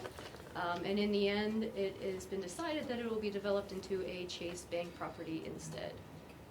Next slide, Bruce, please. Maybe. Yeah. So this is our site design layout for the Chase Bank property. The total lease area is a little over an acre. It will be a 3,400 square foot building. It will have one drive-up ATM, one bypass lane for that ATMs. 2 24-hour ATMs inside the entrance vestibule. We are providing 44 parking spaces, 2 of which are accessible spaces per code. I think we asked for the additional one, I think, yeah. Yeah, that We asked did for an come up in additional one. planning commission. We are going to look at that for adding a third accessible space. The reason that we were asking for a third one was if people were going to the hospital and they maybe handicapped, they may have to drive over the bank, just as an aside. While they're there, maybe they have to go to the bank. It would be helpful to have a third accessible space, and it appears as though they have room to do so. Yes, we would fit it right next to the other two. Right here. Yes, thank you, Bruce. We are not disturbing the approved landscaping buffer that was approved with the micro hospital development on Duncan and McKnight. Our landscaping follows township standards and complements and matches the AHN landscaping so that both sites look cohesive. Stormwater was originally ran through the large detention tank underneath the AHN parcel. That is still the same, and we actually have a little bit less runoff now since we did change from the restaurant to the bank. As Bruce mentioned, we are working with Wooster to receive a new traffic study for the bank traffic, and we are working on updating the lighting plan as requested by Planning Commission so that we can show you that we are illuminating all areas of the drive-through lanes and entrances and exits. Yeah, what we were worried about, or what our concern was at the Planning Commission level, and I know we've had it at other banks, Chief, they have, bank security typically has their own lighting plan, and we wanted to make sure, I think what happened was the owner of the property had his own lighting plan. I know the banks frequently come back and want to change landscaping. We said that they will not change landscaping. Landscaping staying the way that it is designed and approved. But lighting, let's get up front with what the lighting is going to be. So Chief, I don't know if they'll work with you through that. They probably will work with you through that. So when they're going to have to still provide us, although there's no residential around it, we still have to be a little bit, we have to be concerned about how they're going to light things. We don't want real bright lights through there. Yes, and the next slide, if it appears. Can I ask a question on that slide? Sure. Is this level here so these cars can pull forward and Yes. those cars back up? It'll be a smooth transition between Okay. the aisles, Okay. yes. Okay, thank you. Yeah, that's a great question. We spent a lot of time talking about that at the Planning Commission meeting. So that was a great idea that they had to do that, so that, and that's the reason for this stacking here, so that these cars would just be able to pull forward out of there. This is a cross easement. There are cross easements for both parties. Garbage truck, for example, will be able to come through and get out this way. And the hospital will have a right to come through this way also. So this one, sorry Kate, it didn't come through there. Have to go back. I don't know why those, So while he's looking for that, the parking spaces, how wide are the parking spaces? Like, Giant Eagle has the little kind of buffer zone in between the parking spaces. Yes. And then there are places that just have like, McCandless Crossing just has like the single line. line. So I've gotten a lot of complaints from moms saying that when they park at McCandless Crossing without that, they cannot get their baby carriers out of their cars because the It's too tight. spaces are so tight. How do your spaces compare to those? they are 9x18s as opposed to, all of our development district is 9x18. The ones at Giant Eagle are 9.5 by 18 with the double stripe. We could ask them to do the double stripe even though, to help focus people in the middle. We've done that in the past. We can ask them to do a double stripe if you, but still it's 9x18 is the requirement in all of our development. And that's why McCandless Crossing, Sanitary Authority, those are the only two that were built within the development. And I don't know what the parking is for the small format hospital is too, but It's having very- brought that up, people with broken legs or whatever, they need some space to get out of their vehicles. Yeah, well, those people will generally be coming in, well, they'll have the handicap accessible spaces, they have additional handicap spaces at the hospital. For a broken leg? Yeah. You can use a handicap spot for a broken lane? Yeah, you'll get, you can get temporary. Yeah, but if you're going there for it right now, you can't get that spot. You see You'd what I probably mean? be dropped off at the emergency room, I would think.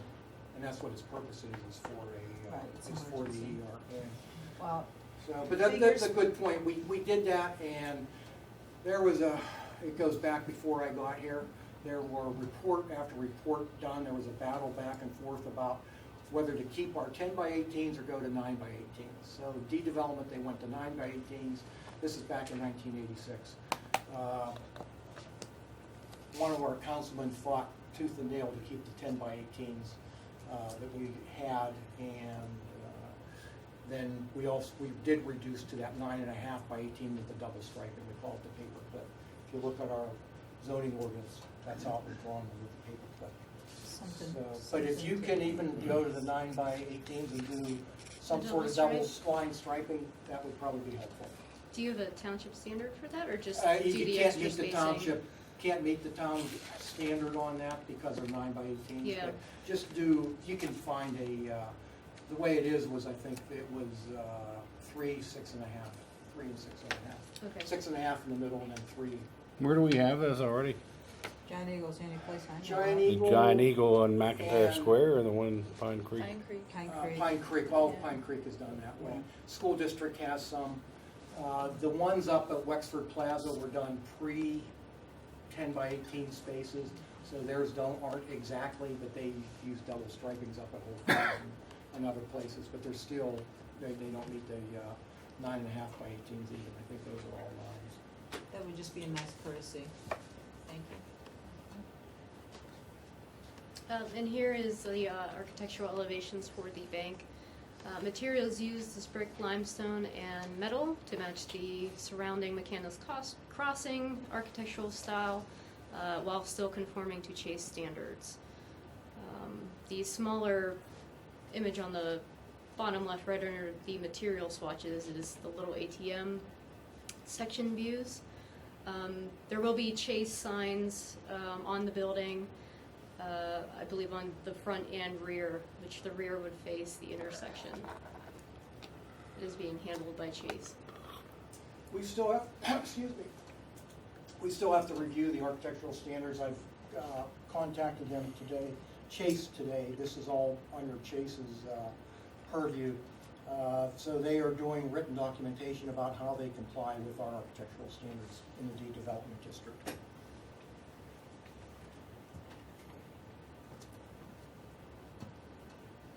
I can answer any questions that you may have. Any questions by council? Any questions by anyone in the audience? Okay, thank you. Thank you. We'll look into the double striping. Thank you. Yep. Let's see, the next item is to discuss the highway occupancy permit and the alignment of Red Cove Road for McCandless-Kitco. Find your, I did not find my, good thing we still have at least one member of the tech committee possibility here. well, yeah, if you can't find it, This that's was why I a always test. have the low-tech option available as well. Paperclip. So, good evening. Isn't that funny? Sorry, I'm That's just what we like call borrowing these, the things for some paperclip ideas. options. So good We can evening. put it up Oh, here. put it up here? That's fine. I still remember how to do it with paper. This is the side we want? Yeah, so I can speak from here, if everyone can hear me. I still have to flip it to the other side though. Okay, we'll get that. So, again, good evening. My name is Pat Avolia, Director of Real Estate Development for Giant Eagle, Inc. Here this evening for really one reason, and part of the original approval that we had, was it December or January, for the Gecko development was for traffic mitigation and for PennDOT, we would have to extend the through left turn lane 85 feet in length. That was what we thought was the lowest cost and was the simplest solution in order to widen the improvement to mitigate traffic improvements for that. That actually required approximately a 600 650, 647, 649. 649. The landowner. Where's reminded me Where's Rifle Road in Perry Highway? This is Reichhold, this is Perry. that. Okay. This is right. This is the entrance to Wright's Nissan, the side Yeah. entrance off of Okay. Reichhold. This is where the extension was proposed for the 650 square feet property. This will be the entrance. The idea was to have as much of a plus intersection as possible here, so that the entrance to Get-Go will be directly opposite Wright. So we spent a good 6+ months, having some discussions. We really never came to a full agreement with the property owner for the 650 square feet. So we looked at other options and alternatives. We had discussions with PennDOT, we had a meeting initially with Bruce, Bob, and Trans Associates with some other alternatives. We proposed those, did an analysis, submitted them to PennDOT, and Bob Getz, who has reviewed and signed off on that, came back with a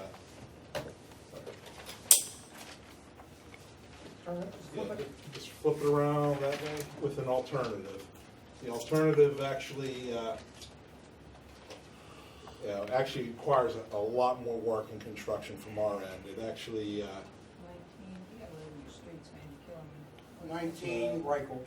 we do have Richard. the labeling on here with the actual existing signal drawing with the overlay on it. But, Just gotta learn how to read plans. I guess that's right. we actually I mean, I never thought anything of it. I'm like, here it is. But no problem. But so in essence, doing the analysis, what we've come up with is, in lieu of extending the lane 85 feet, is constructing a new lane, modifying the signal itself with, we're going to be putting in brand new signal or traffic sign mast arm, brand new signal heads, having, instead of a shared through right lane, we would have a dedicated left, a dedicated through, and a dedicated right lane itself. This is significantly exceeds the requirements of what we have to do. It actually would result in excess capacity that over mitigates what we have to have. New signal heads, new camera detection system, and everything else. So we're actually, and there's been problems with this camera detection system out there, so we're actually spending significantly more money doing actual physical improvements itself. The area which will be adding a new lane is all within the existing Reichhold Road right-of-way line, property line. Reichhold at one time actually used to be offset from This is Richard all. Road. This is how Reichhold Road used to go. Years ago, the town acquired property from Wright. Unfortunately, we didn't acquire it the whole way through. We just acquired enough in order to realign the roads, but we've maintained possession of all this. So Pat, what you're saying is that you don't even need any of the property or are you considering this right away? Well, it never was abandoned as right-of-way, actually on the Yeah, it's signal still permit actually drawings. paved. It's limited as the legal right-of-way line I itself. just want to make it clear that it's not our typical right-of-way. It is actually even paved, underneath that area And right through here. What's actually under here is the original signal drawing itself. I think at one time PennDOT actually was having that, instead of having the jog as you approach 19, they actually carried it out through, but they never acquired that additional right-of-way. That was us who did that. Okay. We had to acquire it. Okay. Well, but what the legal right-of-way that's labeled on the signal drawing doesn't line up with the right-of-way plans, so the scope was actually I see. reduced. I got it. As part of what the PennDOT widening project was, so. Got it. And probably for the same reasons that there was concerns over adjustments of the Wright Nissan driveway And itself. they were very concerned about it with everybody. And I know they've contacted you directly, we've had multiple meetings.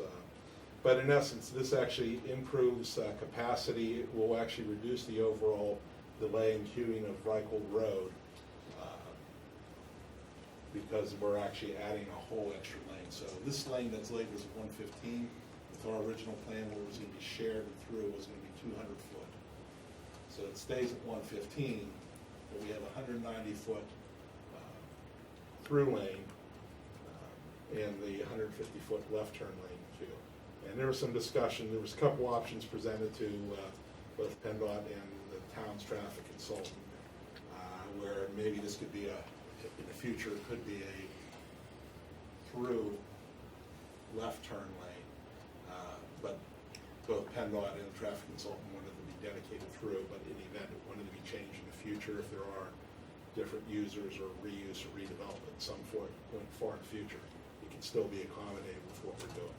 So we're actually over improving the intersection because it's really the only option that we have here. So these residents down Reichhold have been very concerned about traffic backing up, so these 3 lanes should make that much better.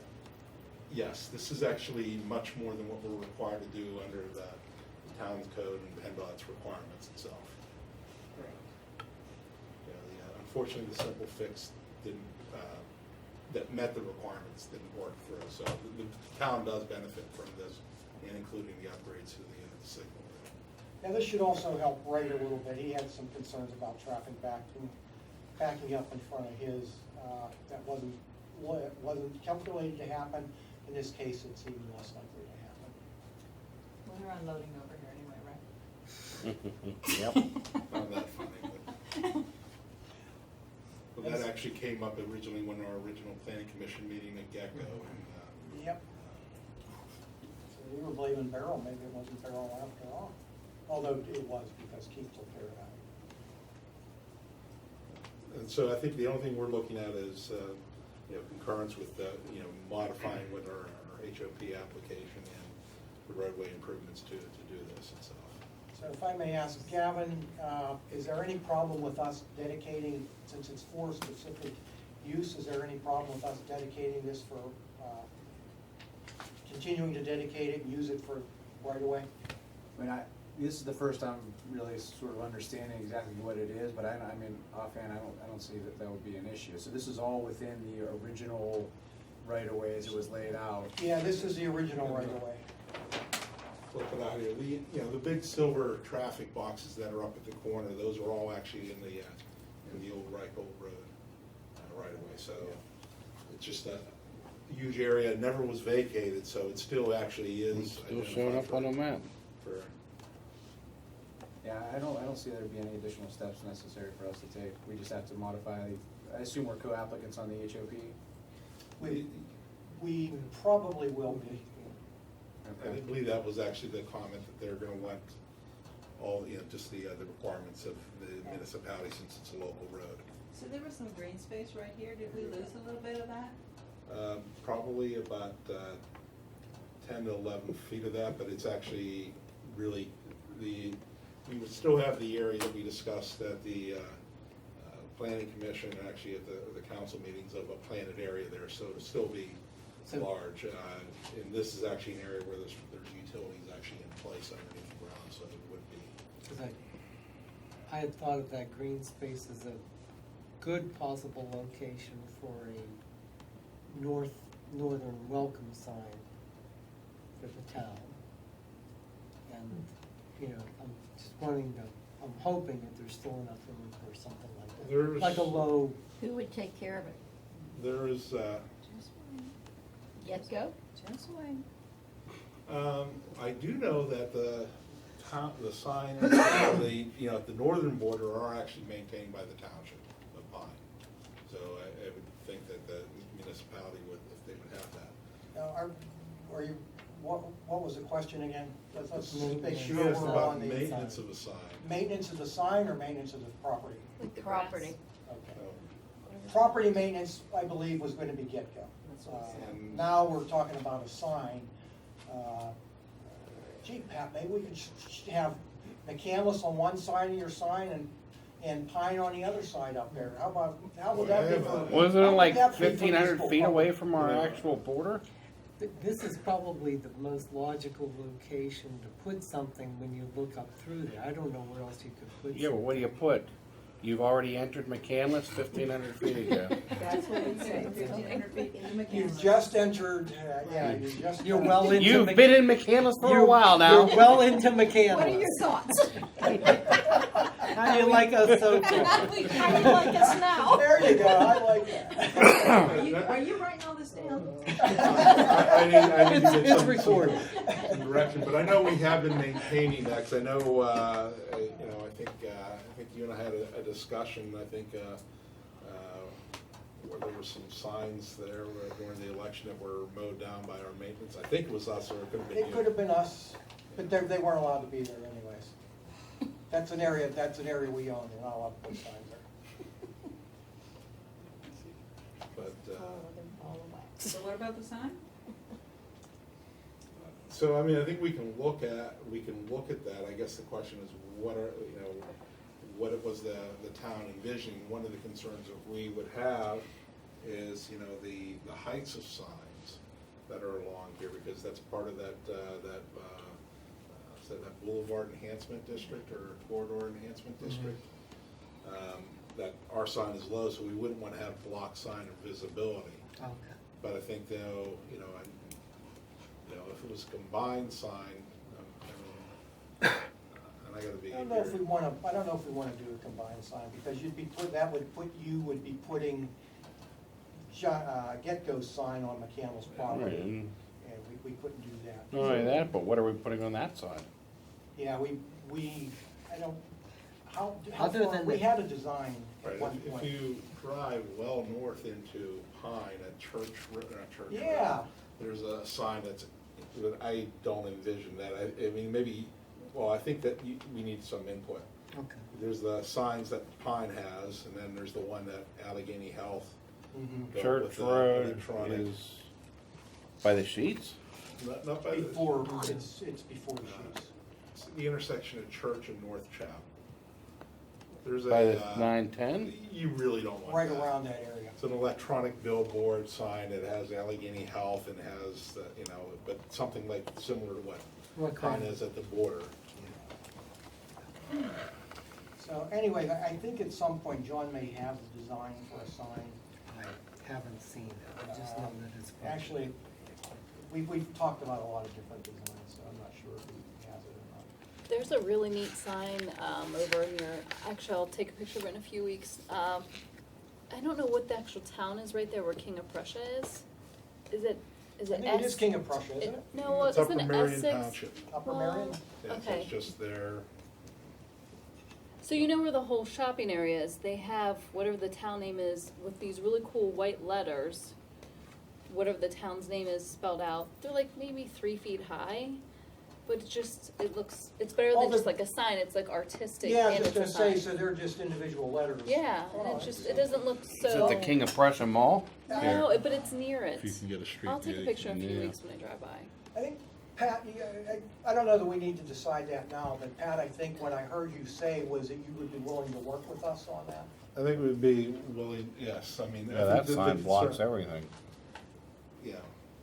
No, the one I'm talking about. Well, we there's have a to garden find- behind That- it. but that's This not is what- the one that here was that not they're what I was talking about at about. Church Road. No, it's like.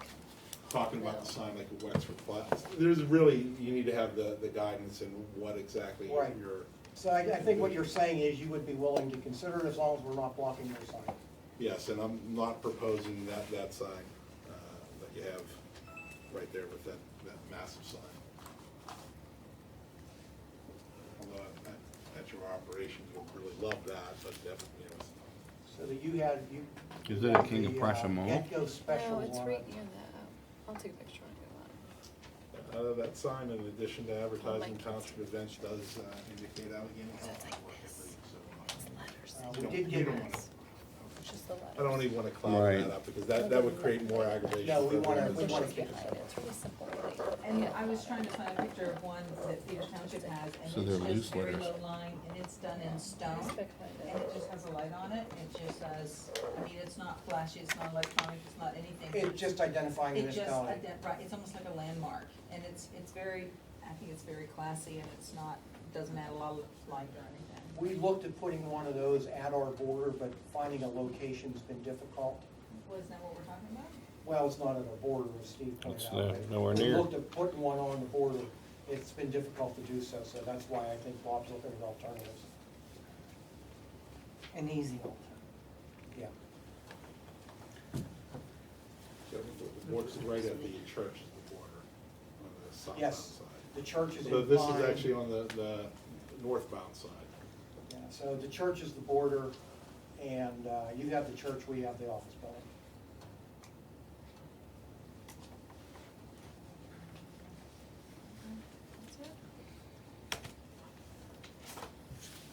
Okay. So we'll get some feedback. We'll work with you. And I don't even know if we need to decide it before the plan, and you've agreed, we'll come up. Well, there's plenty of room there other than Just making utilities. sure. Yep. Okay, Pat, thanks. Any other? Any questions? Any questions from the audience? Okay. The zoning committee meeting here is hereby adjourned.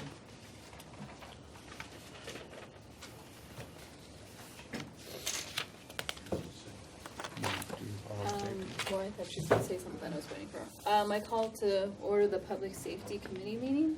First up is the chief's report. Good evening. The report is posted, obviously, on the town website. Just a few points. We hosted a mock car crash, which is a great collaboration between a lot of people. We feel that we impact students in a positive way to make good decisions. And a lot of people deserve credit. A lot of people volunteer their time and energies to do this. And we do a really nice job putting it on, and I think it's very beneficial to the kids. I'm extremely proud of our school resource officers. They're wrapping up their first academic year of being on site. We believe that it's improved crime prevention and overall safety. Heard nothing but positive comments from parents, students, and administrators who feel that the program has really enhanced the safety in the school. It's a very specific specialization that they bring to the schools, and they both work very, very hard with emergency procedures in the schools, teaching in the schools, educating the youth to make good decisions, and I'm really proud of them. They've done a good job. We've been doing a lot of security assessments, and in fact, we're going to parlay that. We're going to do our own town building here this week.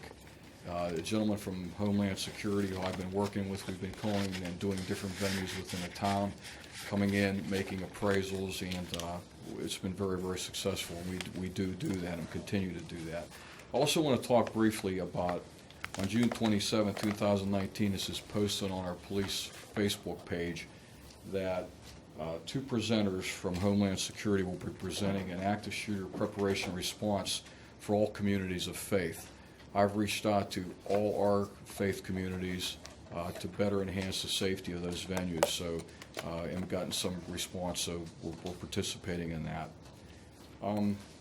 Also, we had several trainings this month, which were very, very successful, involving the lieutenants for critical incident management, and we continue to train in all aspects of what we can do.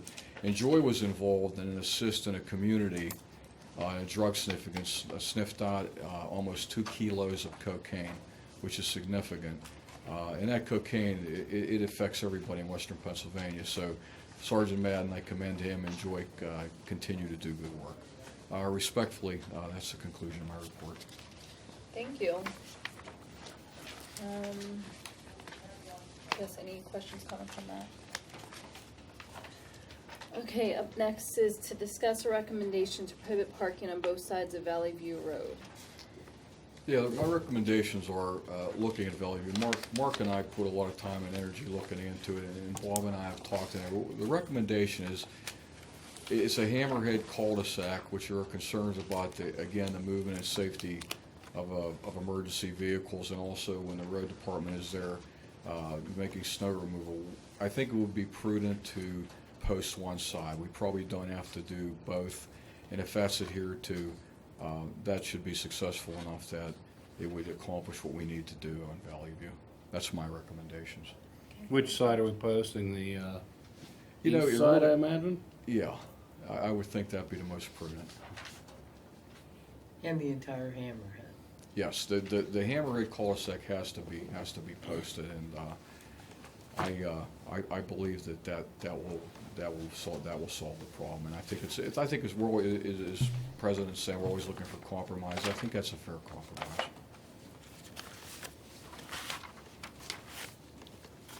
Any other questions, comments?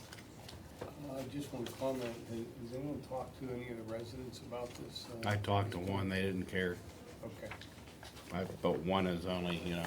there are 10 or 12 on the street. Did you send out letters to the people? The letter I was thought you sent, did. yeah. Oh, so there was notification. Yeah, there was notification. 11, I knew what you 11 were houses asking. on the street, I Thank you. talked Yes, I to should one. ask. We gave everybody notification and opportunity. Thank you. Get any response. We did not. They also knew that it was on the agenda tonight, so anybody would have had the opportunity to come speak. And it'll be on the agenda a couple more nights, Correct. so they got time to come. Okay, any other questions, comments? No? Okay, public comment on the agenda? Okay, this closes the Public Safety Committee. Thank you. Call to order, check view list, number 6, dated May 9th, 2019 through June 6th, 2019, totaling $735,015.05 is submitted to each member of council and posted on the bulletin board of the town website. Comments from any council members? So the air conditioning was out the other day. It actually still is. 2 compressors failed in the unit, and the contractor and the manufacturer are fighting back and forth, whether it's faulty equipment or faulty installation. And my recommendation to Mark was get the compressors repaired, let them fight it out, but we need the air conditioning moving forward, so he's on it. Review a solution recommended for adoption by council's regular business meeting to amend the town's existing master fee resolution governing various town fees and charges. And we took a look at the entire fee resolution. The original intent was that we would update the fee resolution to incorporate a fee for the false alarm ordinances as we had been discussing. We took the opportunity to just look at other fees, and for the most part, staff felt that the fees were adequate. With one exception, we've highlighted those changes in addition to the false alarm. The other is in keeping with updated FCC regulations regarding small wireless facilities. We've added what is permitted under the law for each of those small wireless facilities. We distributed antenna systems or some of the smaller systems that you'll see that were discussed as part of the 5G expansion that we'll see over time. So we've, on page 1 of that resolution, we've included a provision for those small fee wireless facilities as well.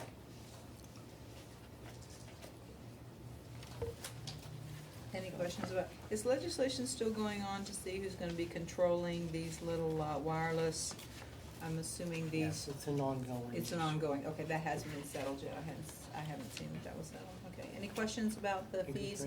Those are the only changes that were there. Yeah, we have been having some internal discussions regarding whether or not to charge for a service that we've been provided for fingerprinting. People, residents who come in need fingerprinted for different reasons, for security purposes. And it's a mixed bag, whether communities charge or don't charge and how much they charge. So I'm waiting on some input from the chief on that. But that was the only other item that we had even contemplated. And there's no rush to do that. I didn't know we offered them.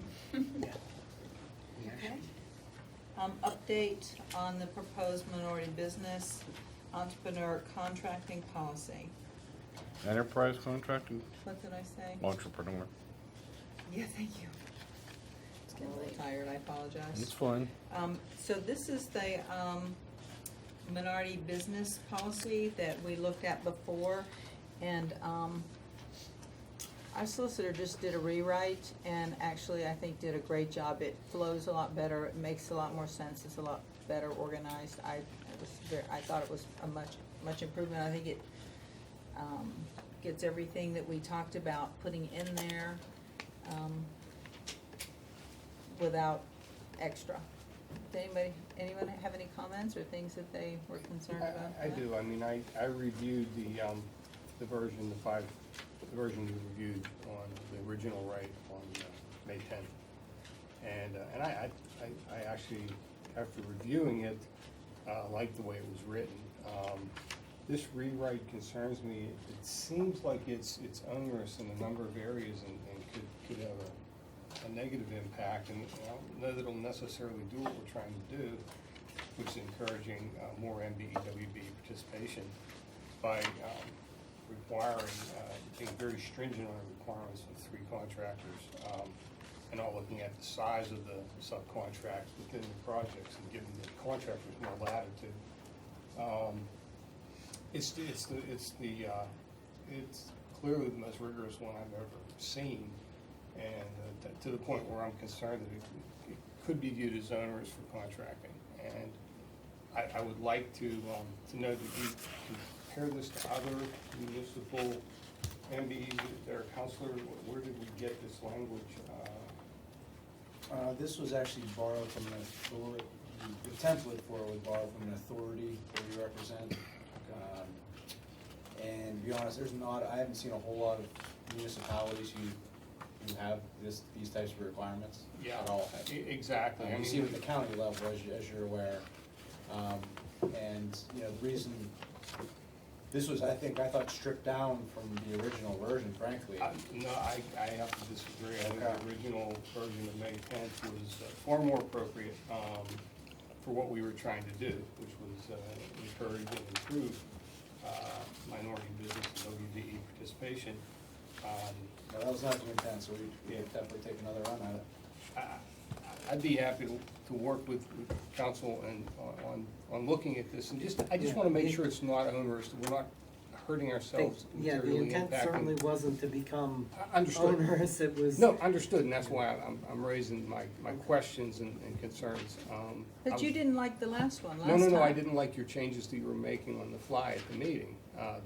Was my concern. One of the comments I made was best efforts in particular that raised the flag for me. And so, again, I don't want to be onerous, I want to support this. I would support the May 10th language as written, after I reread it and reviewed it, it seemed very reasonable and very appropriate. This was a significant rewrite from that. It was definitely a significant rewrite. Yes, And it there was. was a lot of definitions that were totally unnecessary in the old one. This is supposed to be much more concise, but just so we're clear, are we trying to make it apply only to contracts over the bidding amount, right? So probably around the 50,000 mark, right? Correct, that was language was in there. Okay. Well, it wasn't, but we talked about it Yeah. as you said, a kind of a late addition on the fly there, right? Mhm. And then for those contracts specifically, how do you want to quantify those best efforts? Because we have here, if you can't get 3, you can just tell us you couldn't get 3. So we sort of left it out there, but you want to have. Well, it's a little more than you just tell us you can't get 3. Right, You have yeah. to provide an entire inventory. How of did you every- try to do every it, end. right. Yeah, oh yeah, it's very rigorous. I've overseen the administration of bidding in a lot of projects. I've seen a lot of MBE, WBE language. This is the most rigorous local language I've ever seen. Okay. And I'm just concerned with the impact. Same question that I asked when we were making the changes last time. I just want to be sure of the impact to us economically and contracting wise. I don't want to discourage contractor participation. I just know how difficult it can be for contractors sometimes to find MBE, WBEs through their most rigorous efforts. And sometimes there's another way to skin the cat, and that is to find a large section of the contract, award that to an MBE or WBE, and suddenly you've got amazing participation, and you didn't put the contractor through a lot of administrative hoops that could ultimately jack up our costs. And this doesn't include any LGBTQ? No. No, I don't believe that's a certified class contractor. I think it says anything that the business Minority entities have owned. said, small business administration as a disadvantaged businesses. So we let the Small Business Association, we named some, and then we said whoever else they name. We left a little open as to try to be a little bit more inclusive for Right, some right, of those other right, certifications right. that might apply. But we can certainly scale this back a little bit if that's council's desire. Do we think 3 is a good goal? What does everybody else think? I'd I like to thought it ask looked the rest of really the council. good. Yeah, that's right, because I reviewed it as one voice. I would be fine with it as is. It looks okay to me. Bill? I'm okay with them trying to take another shot at trying to improve it a little bit. It's close to the mark, I think. And I think we just have to work at being welcoming to develop builders, and as Bill said, not to make it so terribly hard on them. And how would you So recommend? if you're feeling that this wording is too stringent, then maybe, Gavin, do you sure. work on a I'd be little bit happy, more? I'd be happy to sit down with a couple of other Since you've probably MBWB gone through ordinances this and in your some business. other language, and just come up with language that gets the job done, gives contractors a little more flexibility, and we still achieve our goals. I just, that's how I feel about it. Carolyn, what do you think? I mean, I guess it depends what the next plan, what will come out. I don't know. I mean, it's just, I guess let them take a look at it and then do a comparison then. I mean, I think the magic is, but what is best efforts, and I think reasonable minds can differ as to the scope of, how far you have to go, and I think that's what you're saying. We could definitely It work is, on that. and I want everyone to know that I fully support this, just like I support the sign ordinance, but it needs, I think, some Be more. interested in what you support. That's what I'm saying. That's where I'm at, guys. So it's the best efforts part that, the definition for best efforts, number 4. And that's where the meat is, I Yes. think, Mhm. in this policy. So, you're concerned with that definition of best efforts being at least 3? We have that, and then we kind of contradict ourselves, and I think it's section 5. I mean, I think it was a substantial rewrite, and frankly, I don't think we had any input into it. I'm asking for an opportunity to have some input into it, that's all.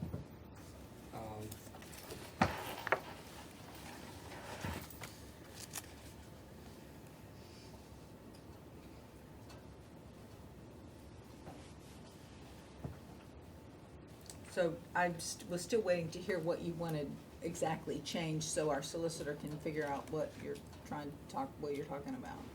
I'm talking about the requirements and for substantiating Okay. the efforts Right. for the definition of best efforts. That troubled me from last month as well. Again, as the other document, as the other policy was written, I was fine with it.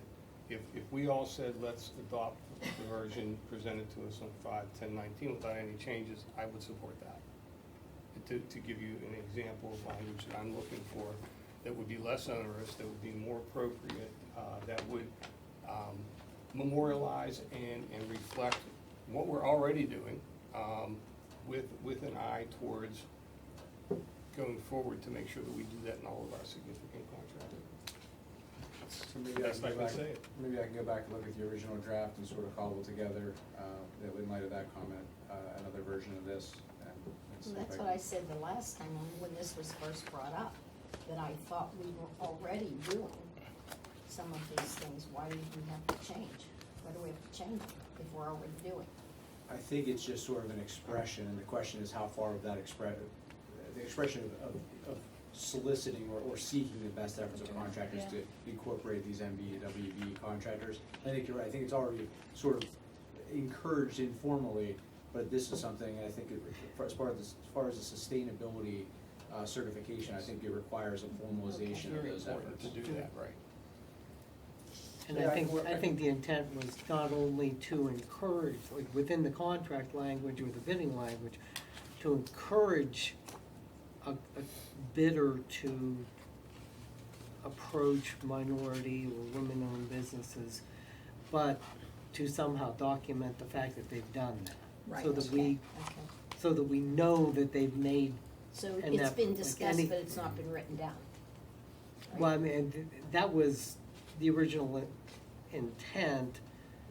You know, I think the definition might be problematic of best efforts, but I think what we had hoped to be able to do was to create a policy that encouraged inclusion of the minority and women-owned businesses in the bidding and procurement processes.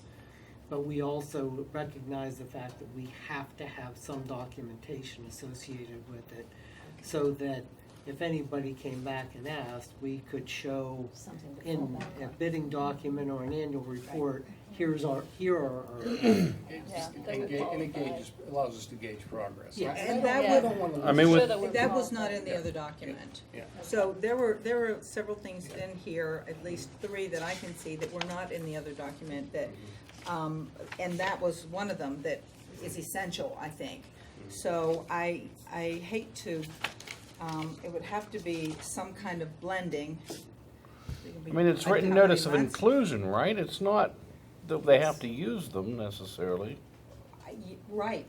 So it's just saying that we have to contact 3, And saying that this is to bid. available. Right, exactly. So I don't understand. No, it's beyond contact. Many have to be contacted, 3 have to respond. And if they don't, List of then we have to 3 explain why they didn't subcontractors and apparatus, Well, you written have to- notice, But I mean, that- sworn that can statement. be as Doesn't simple say they as have a to checklist respond. that we create that, Mhm. Yeah. you know, I list don't them. think this is, what I'm I- asking it's for, I not- don't think is unreasonable. No, But I it's- won't support this the way it's written right now, just be honest. I like it, I like it. Where does it I say had they no have to input in respond? the It rewrite. doesn't say that. We're not So too- it's just more we're not too make-believe. far Yeah. away, I don't think. So when do you think we can get another rewrite? Next month? Sure, I mean, All right. that's plenty of time. Okay, well, that will miss our deadline. But how are we going to rewrite it? I think maybe what I would suggest, and it's up to you, Mr. Herc, if you want to sort of go and maybe highlight some of the sections from the prior policy that you really liked or you thought were more appropriate, and maybe pass those either through to me directly or through Bob. I'll go through the manager and I'll do it this way. Okay, That'd be great. perfect. And then, Okay. then I'll, try to get you something back and see if it's something more fitting. Thank you for that. Thank you, President.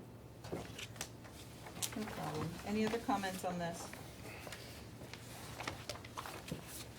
All right, number 5, notification that a letter of resignation has been received from James Daughtry, a member of the Personnel Board, effective immediately.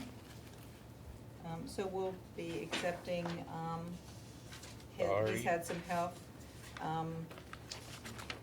some issues and is no longer able to serve in that capacity. So we can put that on the business meeting agenda to formally accept that and then post that position. So we had a question about, the way we've done this traditionally is, or since I've been on the board, is that we have an alternate, like we have 4 people on the board, whatever it is, and then we have 2 alternates. So what we've done is kept the alternate as alternates, and then we've like interviewed for the position again. It makes sense to me to bump the alternate up and then interview for an alternate. Right. So if we have 2 alternates, though, are we gonna interview? We would have to the vote 2? on which We 2. just have to decide which one. Right. And, And If even they're ask both them are if they're interested in both being- interested in, Yeah, they may not be. because they may right, be yeah. happier with just going to one meeting a month or a Right. year. Right. Yeah.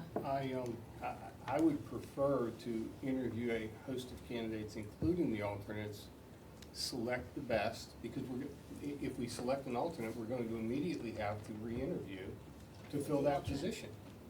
We can kill two birds with one stone if we go through the process of advertising the position, re-interviewing everyone who's interested.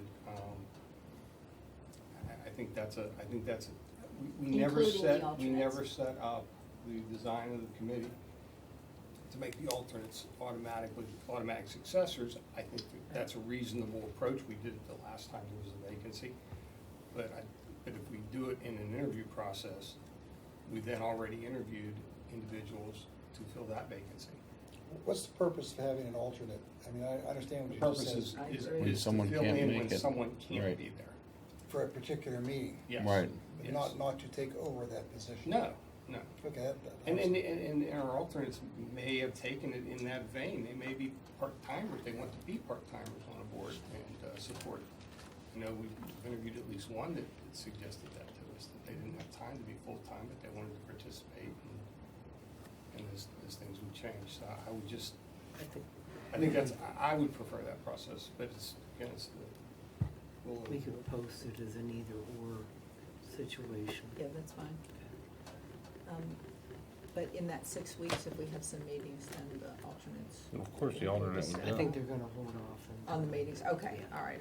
That's why I was trying to keep that moving, because I Yeah. know that process is going, trying to go. Okay. Seminars and conferences, don't really have anything. Public comment on any of the items under Finance and Personnel Committee. Excuse me, the state conference is coming up in June. Okay, go ahead and make the announcement. I don't have the date right off the top of my head. Do you, Bob, do you have the date of that? I don't. June, I'm sorry, but it is in June. I'll confirm that in my update. Okay. Public comment? Hearing none, the Finance Personnel Committee meeting is closed.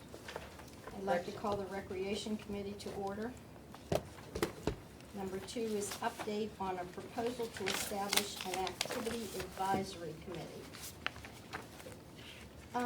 My comment on this is, I think we all agreed on the committee, forming this committee. But my question is, how did we come by these 18 stipulations? I don't think council discussed these. I mean. Are those in the implemental plan? Or possibly, I'm just thinking, I saw that in the implemental plan. All of these 18, I don't know if they were 18, but I saw something in the implemental plan. it's in our packet.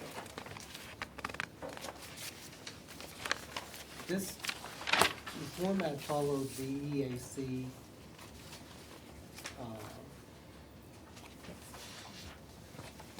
You're talking about how they'll be selected and everything? Is that what you're talking about? Well, What part are you talking about? These 18 stipulations for this committee. In the resolution. It's the same as the EAC, that, we'd start half of the people out for 4 years and then half the people out for 2 years.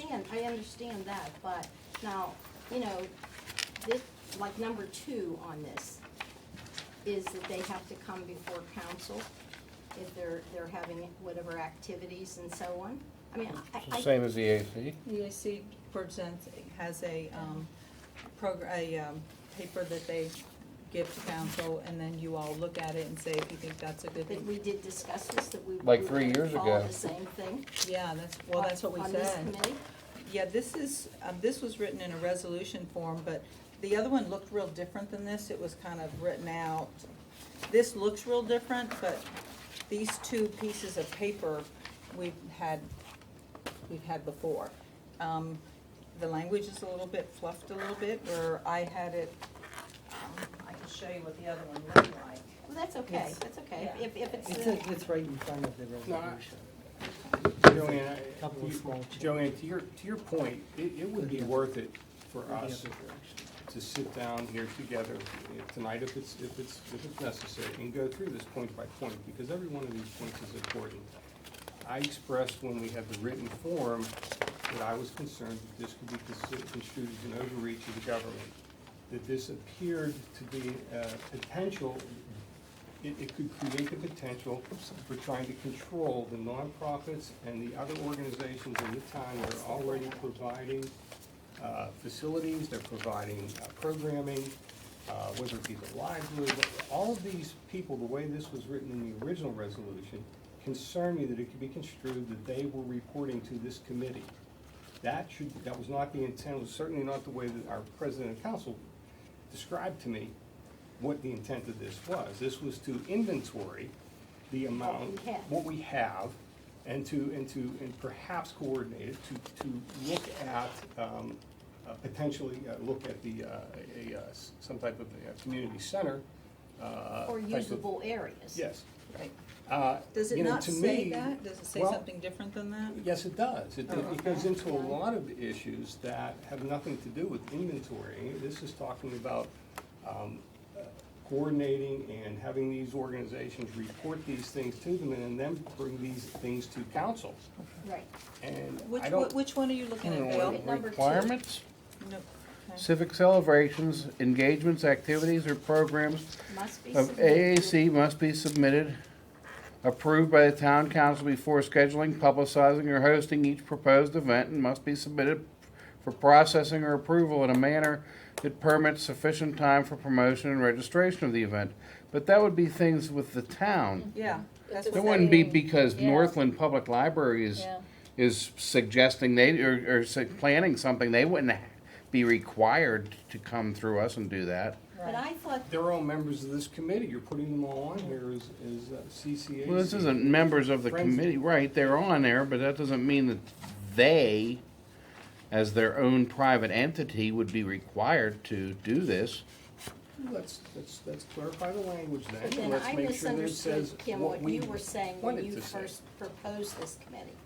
I thought the committee was going to be a group who would research the facilities that we have in McCandless, that we have this list, so-and-so wants to do whatever activity, they could go down the list and decide which suited their event. Right. I'm part of, I'm yeah. trying to figure out which number that is, because that's on It's here. No, the very she's- last one, it's number 8, it was pushed to the bottom of the list, and I thought it was the primary reason. Number 8 or 18? 18 or 18. Evaluate the ongoing and future needs of spaces to hold events, activities, and programs. Am I reading something Wait, different? Oh, the resolution Page right itself, sorry, before. okay.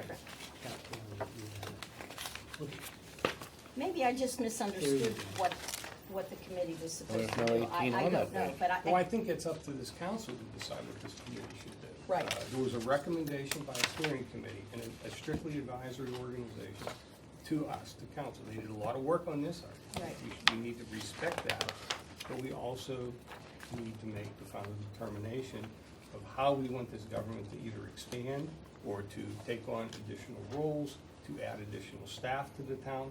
That's what this document does here, right now. This is It's adding not an ad staff? hoc committee to do an inventory of activities in the town. It's not, and it's nowhere does it say cooperate, facilitate the organizations that are already providing this programming in the town. well, which is what I understood it to be, but maybe I So, misunderstood. I'm happy to go through it line by line. Okay, so we're going to be on we're discussing currently the official Town of McCandless Resolution number blank of 2019, not the page previous. Right, that's what I'm on right now. That's what I thought. Okay. So we're, well, because So. I'm hearing different. It's the next page. So- It's the resolution. What, Point it out. so what we had looked at and had kind of agreed on was like the responsibilities. Do you see that on the front page? Right. The front page, responsibilities. It's in front of the ordinance. I'm not, we're flipping to the other. That was one. This the says other Town of page that McCandless, the one that says Town of McCandless Activity Advisory Committee at the top. So it's possible that in the writing, because the responsibilities are what I believe we did agree on. Now, if I'm wrong, but I believe the responsibilities underneath there, and this was the short list that I was talking about. Now, perhaps in the writing of the resolution, the words got changed a little bit, which is very possible. But if the responsibilities, if we're in agreement of the responsibilities, and then perhaps in the writing of the resolution, they were not communicated in that same way, then we can certainly have it rewritten. But I think first, we have to look and make sure that these responsibilities on the initial page is what we agree on. And like I said, maybe in the writing it was lost. You know, that happens sometimes. But- Item 1, the assemblage of all the resources in the town. Right. And now we're on a different Create a page. central repository, I'm in agreement with, Okay. always have been. I think that's a great idea. All right, so Exactly these what are you're these talking are the about. things that we put together from the, but, you know, of course, we don't write ordinances, so, okay, so, all right, so let's look at the responsibilities and see that. Submit the written proposals, right? That's where it starts to get muddy. Why? Proposed, because we're talking about funding and approval of proposed activities, events, and programs. For consideration. And it is directly below the assemblage of that stuff. So if we're not, this is an advisory committee that we're creating here to help us to determine, that you're turning this into an ad hoc rec committee. That was not what we were talking about doing. If we need more this group is to determine if we need these things, not to undertake them. This is expansion. No, this was in the original. This is Well- not an expansion. This is actually in the original, and this is this is what the steering committee wanted, the town to do, was to see what the community was interested in, and then if some of those things, and then help organize those. And that was the point of having all these representatives from these community organizations, is to work with them to see about this, what programming could be done. So this all, nothing in this first page has been changed. The goal, I think the goal was elaborated a little bit. Bob made it, elaborated on the goal a little bit more, but the responsibilities are exactly how they came out. Now, if you want to refine them a little bit, we can do that, but it was not only to just assemble availability and then do because we had all this, develop new and supporting existing town civic events and activities. That was part of this. Develop and promote events, activities, and programs. Coordinate some of those, and that's where our partners would come in with CCAC, Community Day Committee. Is, that's when we would work together with them, on those events. But the only thing the town would be, or council would be, would need to approve would be events that we were involved in, because this is gonna have different levels of functioning, some organizing, some will have to come together. If the committee says, oh, the Friends of North Park are doing this thing, we wanna support them, then, and encourage people to clean up in the park, that's how we would support them. And again, Friends of North Park, maybe on a cleanup day, would come and work with us. So it would coordinate if we want to work with some of those things. But any activities that this committee took on would need to come through council to be approved. So what you just said, I agree with it. When you said this programming, these programming dollars would be to facilitate and support these organizations in joint programming, I don't see that clearly in here delineated. Again, rather than the government trying to take on this program, if we have nonprofits and we have organizations like Northland Library, like the MCA, like the other groups that are listed on here, the Friends of North Park, if they're doing things, why not focus on facilitating that good work and not try and take on that additional For programming example, ourselves? if you look at number Nobody 3, is. coordinate and promote, I approve. just heard that you're doing programming budgeting. Excuse me, Bill, I'm sorry. So I'm just trying to make a point. I mean, I have difficulty with the, up above, the library is one of the identified, including but not limited to, then the library's listed here. This is coordinate and promote approved events, activities and programs. Does that mean that this activity advisory committee is now going to be the super overseer of the library? Well, they'll determine which of these organizations the town works with and gets financial support or other support. It's exactly, I think, the way it's written now. I don't think that was the intent. Do we want that? Is that what we I want? don't. No, we don't. I do don't know not. how you can read that it's written that way. absolutely Yeah, don't. and that is, I don't see that it says that, at all. If we wanted to do something in conjunction with them, and the thing is that council still retains all control of what is approved and what is not approved. And so the whole reason that the steering committee recommended putting the community organizations, a representative, a non-voting representative from each one of these community, is so we didn't duplicate services.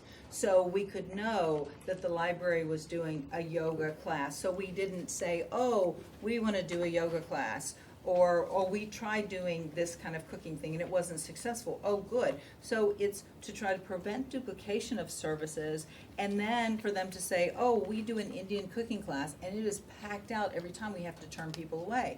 Then we could say, well, maybe we can help facilitate doing another one of those somewhere here and help organize those things. So that was the I point do agree of with having that membership. those. Yes, I do agree with that, absolutely. Like the library as an example, and Yes, another it's a example. great is example because they if do so much for the They have a board, I don't care, was that what they call it, a board? That supports and directs their activities. Are we gonna be another group that's gonna coordinate and promote approved events, activities and programs? I mean, I'm not getting how this, is it gonna be overseeing the library board? No, Okay, It's- why not? because we don't have the authority to oversee It's the going to compete with them. No. Well, what That's is the- item two This is about? just to organize, to So make what's sure. Right, item this two is to about? say, okay, Under responsibility, submit written proposals to council for consideration, funding, and approval of proposed activities, events, and programs. Okay. What The key- programs, activities, and events are we funding there? we don't know yet. But isn't that what the board But of the I thought library that's what does? these organizations are doing. They Why- don't do all of them. intent- The library, As I understood it, the intent of this group was to look at facilities that would be available for programming, programming that is occurring, coordinate and basically disseminate information Disseminate into the information. community Yes. where those are being offered, Mhm. and then where there are gaps. gaps, fill Suggest the new- gaps. Exactly. One way or the other. Maybe there's another entity that can help fill the gap. Maybe it becomes a Okay, town that that's fills what the I gap. understood this. And that's what I still That's understand what I this to understood. be. Is- That's what I'm saying. That's where I. Is that the goal? The goal is to use these organizations that are The already goal is doing for this Bill to work take fill the gap. control out of everyone except for his own hands. He wants no government control except for what he says. I mean, that's what the goal seems to be almost every time we talk about sidewalks or anything at all. Mr. Sidewalk has voted against virtually every sidewalk. Mr. Don't want government control has voted against allowing anyone else to step in and do anything. This is constant every single time. Mr. Mertz, you're misunderstanding. No, I'm not misunderstanding because it's every time. It is every single time. Mr. Mertz isn't misunderstanding anything. You have voted against every sidewalk after naming yourself Mr. Sidewalk. You voted against them. Mr. Mertz, sir, I amended your motion for the Sheets Development Planning approval to add a sidewalk for the children to protect them, one that you left out of your motion, sir. Now, let's get back to the issue here. The issue here is that if we identify gaps to be filled, we should be looking first to the organizations that are already doing the programming rather than creating an entire government infrastructure, by committee or otherwise, to start doing programming ourselves. That's my issue. Which we aren't doing here. Yeah, I'm sorry, but that's exactly what the manager just explained the plan was. And I disagree with that, I'm sorry. One of the number one thing that was said in all the pop-ups was community engagement. They said there aren't activities, there's not things to do in McCandless. And we even had Pashik do a little inventory of activities in McCandless by nonprofits, the library, all of that, compared to surrounding communities. And we were way low on what we offer. So, and like I said, that was the number one thing that people kept wanting. So to try to put in our comprehensive plan to meet those needs, the number one need, or the number one requested thing was, this is what we came up with. And it was, first, to see what's in the community, you know, and then secondly, to fill in the holes that were in the community. We will not take any control of any organization, but we can't know what that organization is doing unless they're at the meetings. So that way, the library can tell us what they're already doing. And by promote them, we have all this social media. So we have contacts they don't have. They have contacts we don't have. They promote our cleanup day. We promote their kids read a story day. And so that's what it would be. It would be kind of joining forces to communicate and see what those needs are. But I do think there are definitely some holes, some pretty big holes in the activities or what's available here in the community. And that's what we were hearing over and over and over. You can look at the surveys. That's what people were saying. And so that's what this is trying to address. And I don't see that it says those things, but if it does say those things, then let's change the language to it in some way. But we're not looking to take over anybody. We're not looking to duplicate any services. We're doing the very opposite. We're just looking to see what's there and then move on from there. So my question is, along with looking for places, this committee would also think of programs? They would create programs? If there are gaps in the system, What yeah. I would like for them to do is create a way, we're doing a pretty good job about getting information out now, but we're not doing such a great job of getting information back. Now, I don't know if the technology committee would be like helpful in doing this, but to find out what people are interested in. I don't know what they're interested in, but maybe they're interested in mothers with 2-year-olds in strollers taking a walk around the park. So we could say, oh, all these people with 2-year-olds. So we could put that on an electronic calendar or say, well, what time would you all like to meet? Or maybe they're already meeting and we can say, we'll advertise those for you. Or we'll give you a place to meet. You know, something to that effect. Okay, now I'm agreeing with what you're saying right now, okay? But when I read this, that's not how it came across to me. Okay, well, now that you So that's my understand. question, that was my question. Okay, so now that you understand, does it seem clear? Because sometimes, these were little short versions, like I said, these came from the notes. And then, you know, this came out of that, but. Perhaps it would maybe be a more logical sequence or process to go move forward with is to establish an ad hoc committee to identify what we have now and what those gaps are. I don't know that the same folks who are tasked with that role are necessarily the right folks if we are going to do gap programming and establishing other things that would do that. And so maybe at the end of the day, we're trying to jam too many things into this one effort, which came from a steering committee, which, albeit they're a committee, they're not operationally. They come up with ideas. They generate a lot of good ideas, but we're talking now about implementing, about where the rubber meets the road. No, we're not. Yeah, There's no that's talking exactly what about I'm implementing.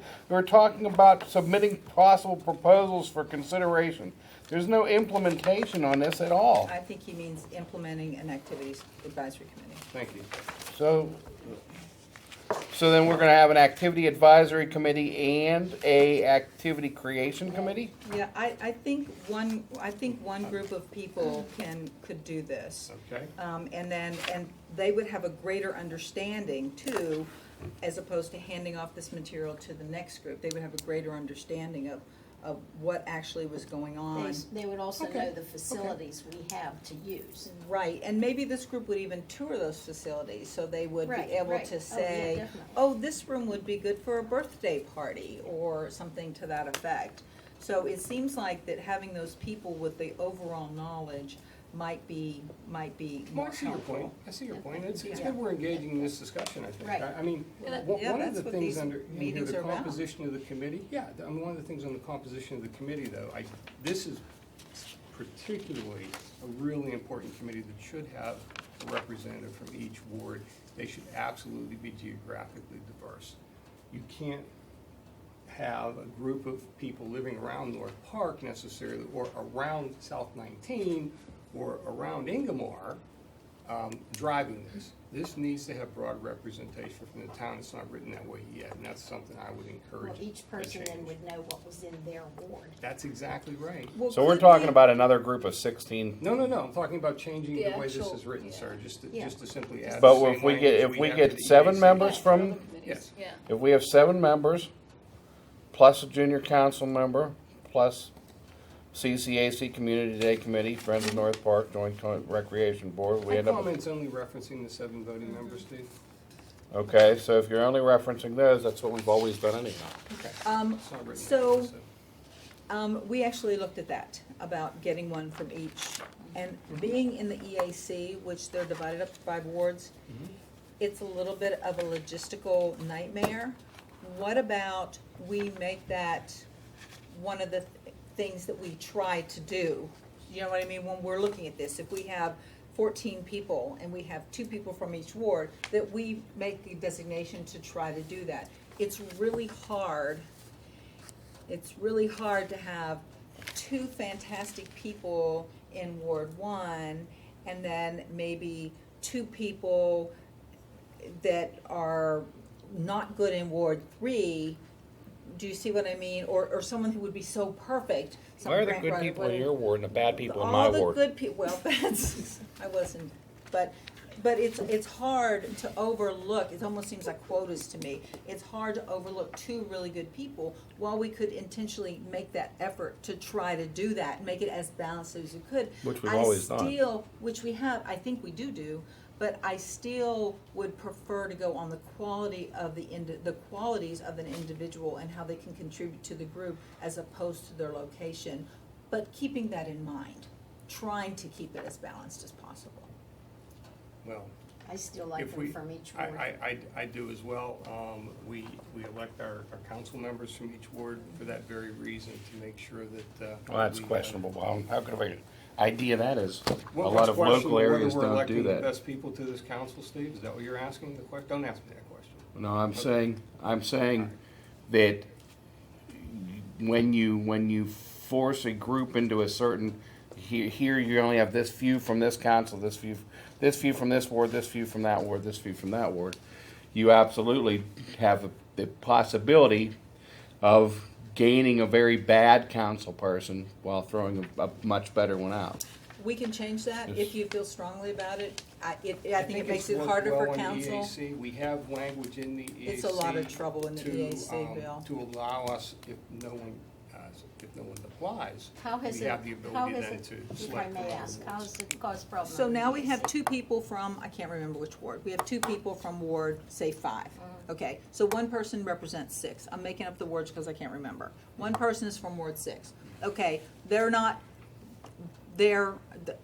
one person that is from, all right, let's say 2, is in Ward 6. So an opening comes in Ward 2. Well, now they're in Ward 6. So if somebody runs from Ward 6, they're out. Do you see what I mean? And so now they have to be out, and then they have to apply again for whenever there's a person for Ward 2. Do you see what I mean? They're automatically knocked out if somebody comes on who's from that ward. And so And right now, we have two or three people, all from the same ward, because we didn't have anyone else apply for those wards. So we had to end up doing it anyway. Do you see what I mean? But they can apply for their own ward because Someone's already there. someone's already there, right? Yeah, so it has been hard. And then when you're re-interviewing, now you say, oh, so we're gonna re-interview just the people from Ward 5. Oh, there's not anyone from Ward 4. Now we have to interview all the people from the EAC for the last 2 years and open it up to everybody. I know good government is very hard, but we should strive to do our best, and sometimes that requires some extra effort. And I think it's worth it to make our best attempt at having membership from each of the wards on a committee as important as this Activities Advisory Committee, which has distinct resources and opportunities and potential in each of the areas of our town. We have 4 different parks spread through the town, numerous, homes of faith, nonprofit activities, even neighborhood resources. And So- they all deserve a seat at the table, and you do that best. We do it here as council members. That's why we're here, by ward, and we should do it here as well. If you wanna make them by ward, if everybody agrees to that, I'm fine with that. I think it does make it more difficult. It's a little bit more confusing, but I think that's, if you Definitely wanna has the do it, that's potential fine. of leaving out a much better person for a much worse person. I agree with that, but I'm not gonna fight with that point. Are the responsibilities then, are we clear on those? Can we move forward with, are we agreeing on Item those? 2, I'll ask again, this funding and approval for proposed activity events and programs. This is perceived gap programming in the future that we want to offer as government and through this committee. Is that what that is? These written proposals? We'd have to see what they proposed. Right. They may propose, say, a recycled art show, which would not cost anything, but would need approval from council. So it would come to council and say, we'd like to have a recycling arts show, and this is how we'd like to do it, and we'd like it to be a competition, and we want to put it at the community day, and is this okay? And council would say, yeah, I think that's fine. And the library's gonna have, they're gonna contribute something, and then the McCandless Community Association is gonna run this on their ad too. Or maybe they wanna each make it competition, maybe each one of those people wanna choose an art, and then they all compete against each other. So, that's what that would be. I do not think this committee, and even if they did, again, council has the final say. Even if they said, we would like $500,000 to show movies in the park, we just go, no. Or we want to give this money to the library, or we would say no. So it wouldn't be that. So I guess I'm looking for here some encouraging language here, or some language that would direct this committee to seek this funding for these activities after they've explored with the organizations that are already doing that good work and seeing if they could facilitate or partner with them. This should be more of a partnership than just a. I know you're talking about gaps, and we're going to identify gaps. So let's say we find some gaps. Should we not reach out to our partners at the Northland Library, or to our partners at the community college, or to our partners at the MCA, and say to them, we see this gap. We'd like you to take this on. Is this something your organization would partner with us on? And that's why we have representatives on all those committees, for just that reason. And they could all say that. For just that reason. I think what would naturally would happen, you want to turn into a demand of it happening. That would naturally happen. If the library sees they're missing a reading day that 5 other municipalities have, they would go, oh, geez, we're missing that, and now we can take it up, or the Friends of North Park see that they're missing a beehive or an owl nest or something that everyone else has. You know, they could take that up, honey making or And drinking. So that was my point on item 2. On item 3, could we broaden the language and get rid of the exclusive language that has this group only promoting approved events, activities, and programs, and promote all of the activities and programming in the town? I think council needs to Approved approve. events? I think council needs to For- approve what events that they support, in case they happen to be some, I don't know what that would be. Something, oh, I see, I see. Yeah. This has nothing Yeah. to do with So- any other yeah, so of these groups, just If, us. if they wanted to do something that said, we don't believe that supports our values, so we don't want to support that. So that's how that would So does this be. mean council is approving all of the events, activities, and programs that are being? Only the By the ones. council, by Only the town. ones that we would be supporting, only the ones that we would be, because if the library decides to do something that we don't support, then Right. we don't promote that, Like and good- we don't participate in that. This But they would- can still do it. Oh, Of yeah, course they of course can. they They can can, still do it, but but- we just, but if the library needed, the whole deal is to get all these all these groups working together. If we can get all these groups working together, and we organize to get these people talking and working together, just by having this group and getting these people talking and finding out the resources may totally solve our problem.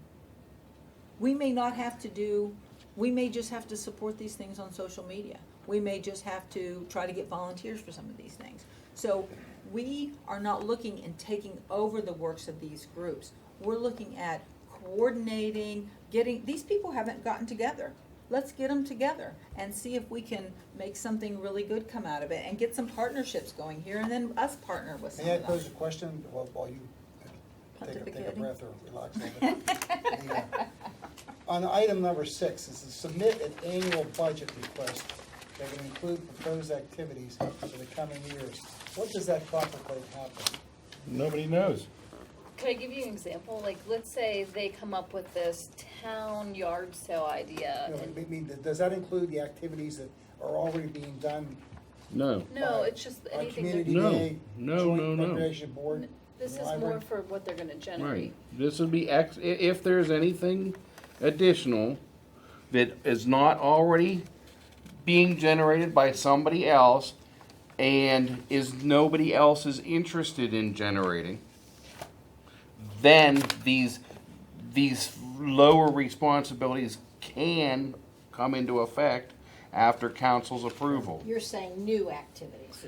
Where If there's a gaps new exist that activity, can't be filled right, with if there's a gap that the upper people don't do or are not willing to do, this upper group, then they come to us and say, we would like the annual running of the turkeys in McCandless. Steve, that was so articulately stated. Could we put that language in here? What you just said is exactly how I think. I kind of read it like that, but, It doesn't say that. You didn't read it anywhere. well, no, but that's We how could I write understood Get it. it out of your I head. appreciate that. You got That's it how out of your that's head. how I'd like to understand. Right, but I understood this whole thing to be But that. you explained it well, is what he's saying, is to put that in Yes, the sir. list. Who's Okay. giving you a big compliment, Steve? You got it. Thank you. Be nice, Steve. All right, we'll write it. Love the guy. All right. Well, we can certainly pick that up or add that into this, and if we add that into it, It just wasn't in there. I think I'm getting where, Okay. right. Okay. All right. So, And this evaluation, are they evaluating themselves on the activity? To develop Value. a written activity evaluation format? they have to write the evaluation and we'll see. The committee. The committee will Yeah. write the evaluation, Okay. because you always have to see if something worked. Right, You know, right, right. oh, we should have done this, that would have been better, because that's the biggest part of a learning experience, is to evaluate room for improvement. So that's what that would be. Yeah. Now, we're not gonna evaluate the library, what they're doing. We Right. could if we were supporting them, and I don't mean financially, I mean whatever, we could say, we could do an evaluation on that. Oh, we should have advertised this 2 weeks ahead of time instead of 1 week ahead of time to help make that better. you know, so it would, you need to evaluate everything you do so you can see how that is. Okay. All right, well, thank you for the explanation. As I read it, I didn't understand, and I appreciate the discussion. We'll take a stab, send something out. Okay, thank you. I appreciate that. Actually, just feel free to get back to me and Okay. redline something so that, This has been quite helpful, I really appreciate it. This has been. Well, but that's the point I was trying to make. I think we needed to have this discussion so that everyone gave their opinion. That's You know, why because this is a committee meeting, and that's why this was brought Yeah. out, for just this reason. That's the whole purpose of this. Right, but, Yeah. okay, that's good. All right, any other discussion on that? Do we go to the resolution now, or do we rework this and take a look at that? let's rework the Very good. overview and then Yeah. That's fine. hit the resolution. Very good.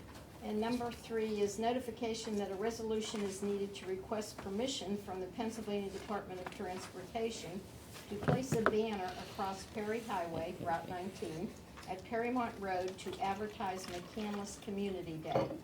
Community Day is September 14th, and it starts at 12:15 and goes until 9 o'clock.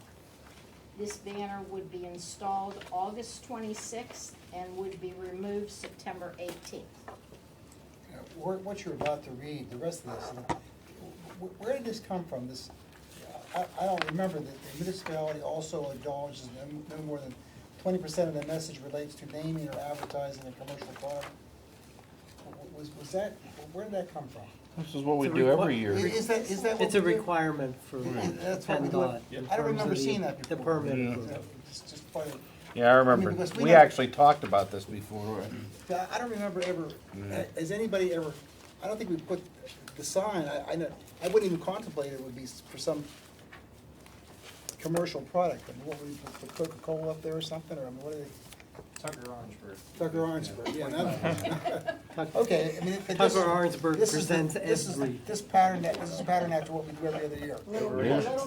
a little money in the coffers. Worked last year, it'll work this year, okay. Okay, any other comments? Let's see if we can keep talking till Any 11 comments o'clock. from, yes. Oh, I'm sorry, okay, come ahead. I have waited 3 hours for this topic, Sorry so about that. I'm gonna just not beat a dead horse, because I know we all wanna Pull go. that down so you. No, we So- wanna try to get at least 11. Go ahead. I just- know. Go ahead. We're all So, about- my name's Renee Weibel, and I was on the Comprehensive Steering Committee, and I have a particular passion for the activities and volunteerism portion of the steering committee. And it is actionable. It isn't just pie in the sky thoughts. So I see what you've tried to do here is combine two portions of the recommendations. One is the develop programs and events. And you're right, I see what this committee, the action planning committee, the responsibility is two-pronged based on what these recommendations were. One is the inventory of both for-profit and nonprofit activities that we offer. And those are individual benefiting, self-benefiting, self-enhancing activities, yoga classes, reading, whatever. And to fill those gaps. And I believe, I understand what you've come up with is exactly my understanding when I read it was the committee would propose gap fillers, not in competition or, in conflict with the township's mission and vision and our image. The other portion of this that I didn't hear a whole lot about, and I hope you take into consideration, is the volunteerism piece. Because in here it says another strategy under community identity and public engagement was enhance the volunteer experience, make volunteering for McCandless more appealing and rewarding. And I see that as the giving back piece. That's not the benefiting me piece. And that is where you've discussed some of these places, and I think, Bill, you may have said it, that, I wrote down my thoughts. It's my belief that it's this township's responsibility or role not to reinvent the wheel. We have lots of great community volunteerism. We've got the library, the hospital. We've got many religious affiliations here. We're not here to reinvent the wheel, but we should be the enabler and I see what we have here is we have a lack of education. I've lived in this community my entire life. I am passionate about volunteerism. I'm a President's Volunteer Service Award recipient for 5 years now. I can't tell you but 2 or 3 things that this community advertises as a community where you can volunteer. I don't know what's going on in my community unless I specifically affiliate with a particular church or go to the library website. I feel it's this committee that you're establishing's responsibility, the other half of it, to organize, bring those partners in, because you don't know, as Kim said, what they have planned till it's advertised. You need to get them ahead of that to say, look, we're both planning the same things. And then if there is a gap, which, with the volunteerism, I doubt there will be a gap, but that's another proposal that the community can work on a community-wide. So it gives us a sense of a common purpose. And my experience, I'm the president of a 501c3. I try and volunteerism is the hardest thing. You cannot mandate it. It has to be a passion. And, the thing about that is that I have seen people of different races, genders, age groups, and political affiliations. If you give them a common purpose, they come together as a community. So we've seen it with the fire. We've seen, everyone came together for the Durham Court people. We don't need that kind of tragedy to have people coming together. That's all I wanted to say. Well We said. should have had you present this. Well said. No, Well said. I'm happy that the committee, I think, is a little more than what you've outlined. I don't think they're meant to be enforcers or overseers. They are the glue that's gonna bring all of this community activity together, whether it's the volunteerism or the profit and nonprofit enhancing activity. Well said. Very, very well done. Speak as well. Oh, okay. And I'm here, I stayed just for this part, so I'm going to speak, Joe Byerly, speaking on behalf of the Campbell Community Association. I appreciate the conversation that was had here tonight. There were some concerns. The only question I would have with it is, pretty much everybody else on the list has their events away from town property. Our biggest event, the Egg Hunt, was on town property. The movie nights, first one's this Saturday night. How does the line get drawn with that? I mean, we're using town property to have an event. I wouldn't draw a line. So there's no line. The insurance is that, we can continue the course we've started. Egg hunt, movie nights. I would hope that you will. Actually expand it. I would, Right, yes. For the community. Because Well, we have we've- partners here to help that. Well, if we have any more than 250 kids, we probably have to move it to the night. Okay. For the egg hunt. All right, But let's that's do right. that. And we had one of the movie nights at North Allegheny. And we don't necessarily need an activities committee for us to talk to North Allegheny, for the group, the outside groups. No, but I would hope that you'd come to the activities committee and say, hey, we're doing movie night on Thursday. Absolutely, but I guess what I'm saying is you could facilitate that right now, and maybe as a group, we could have some input into, maybe there's something that the library would like to see as part of the committee, or, something along those lines. Right. We gotta get it past this group first. Yeah, we can't even get past the first 7. Oh, thank you. Thank you. Any other comments? This concludes my committee. Yeah. Meeting's adjourned. From 4 to 4.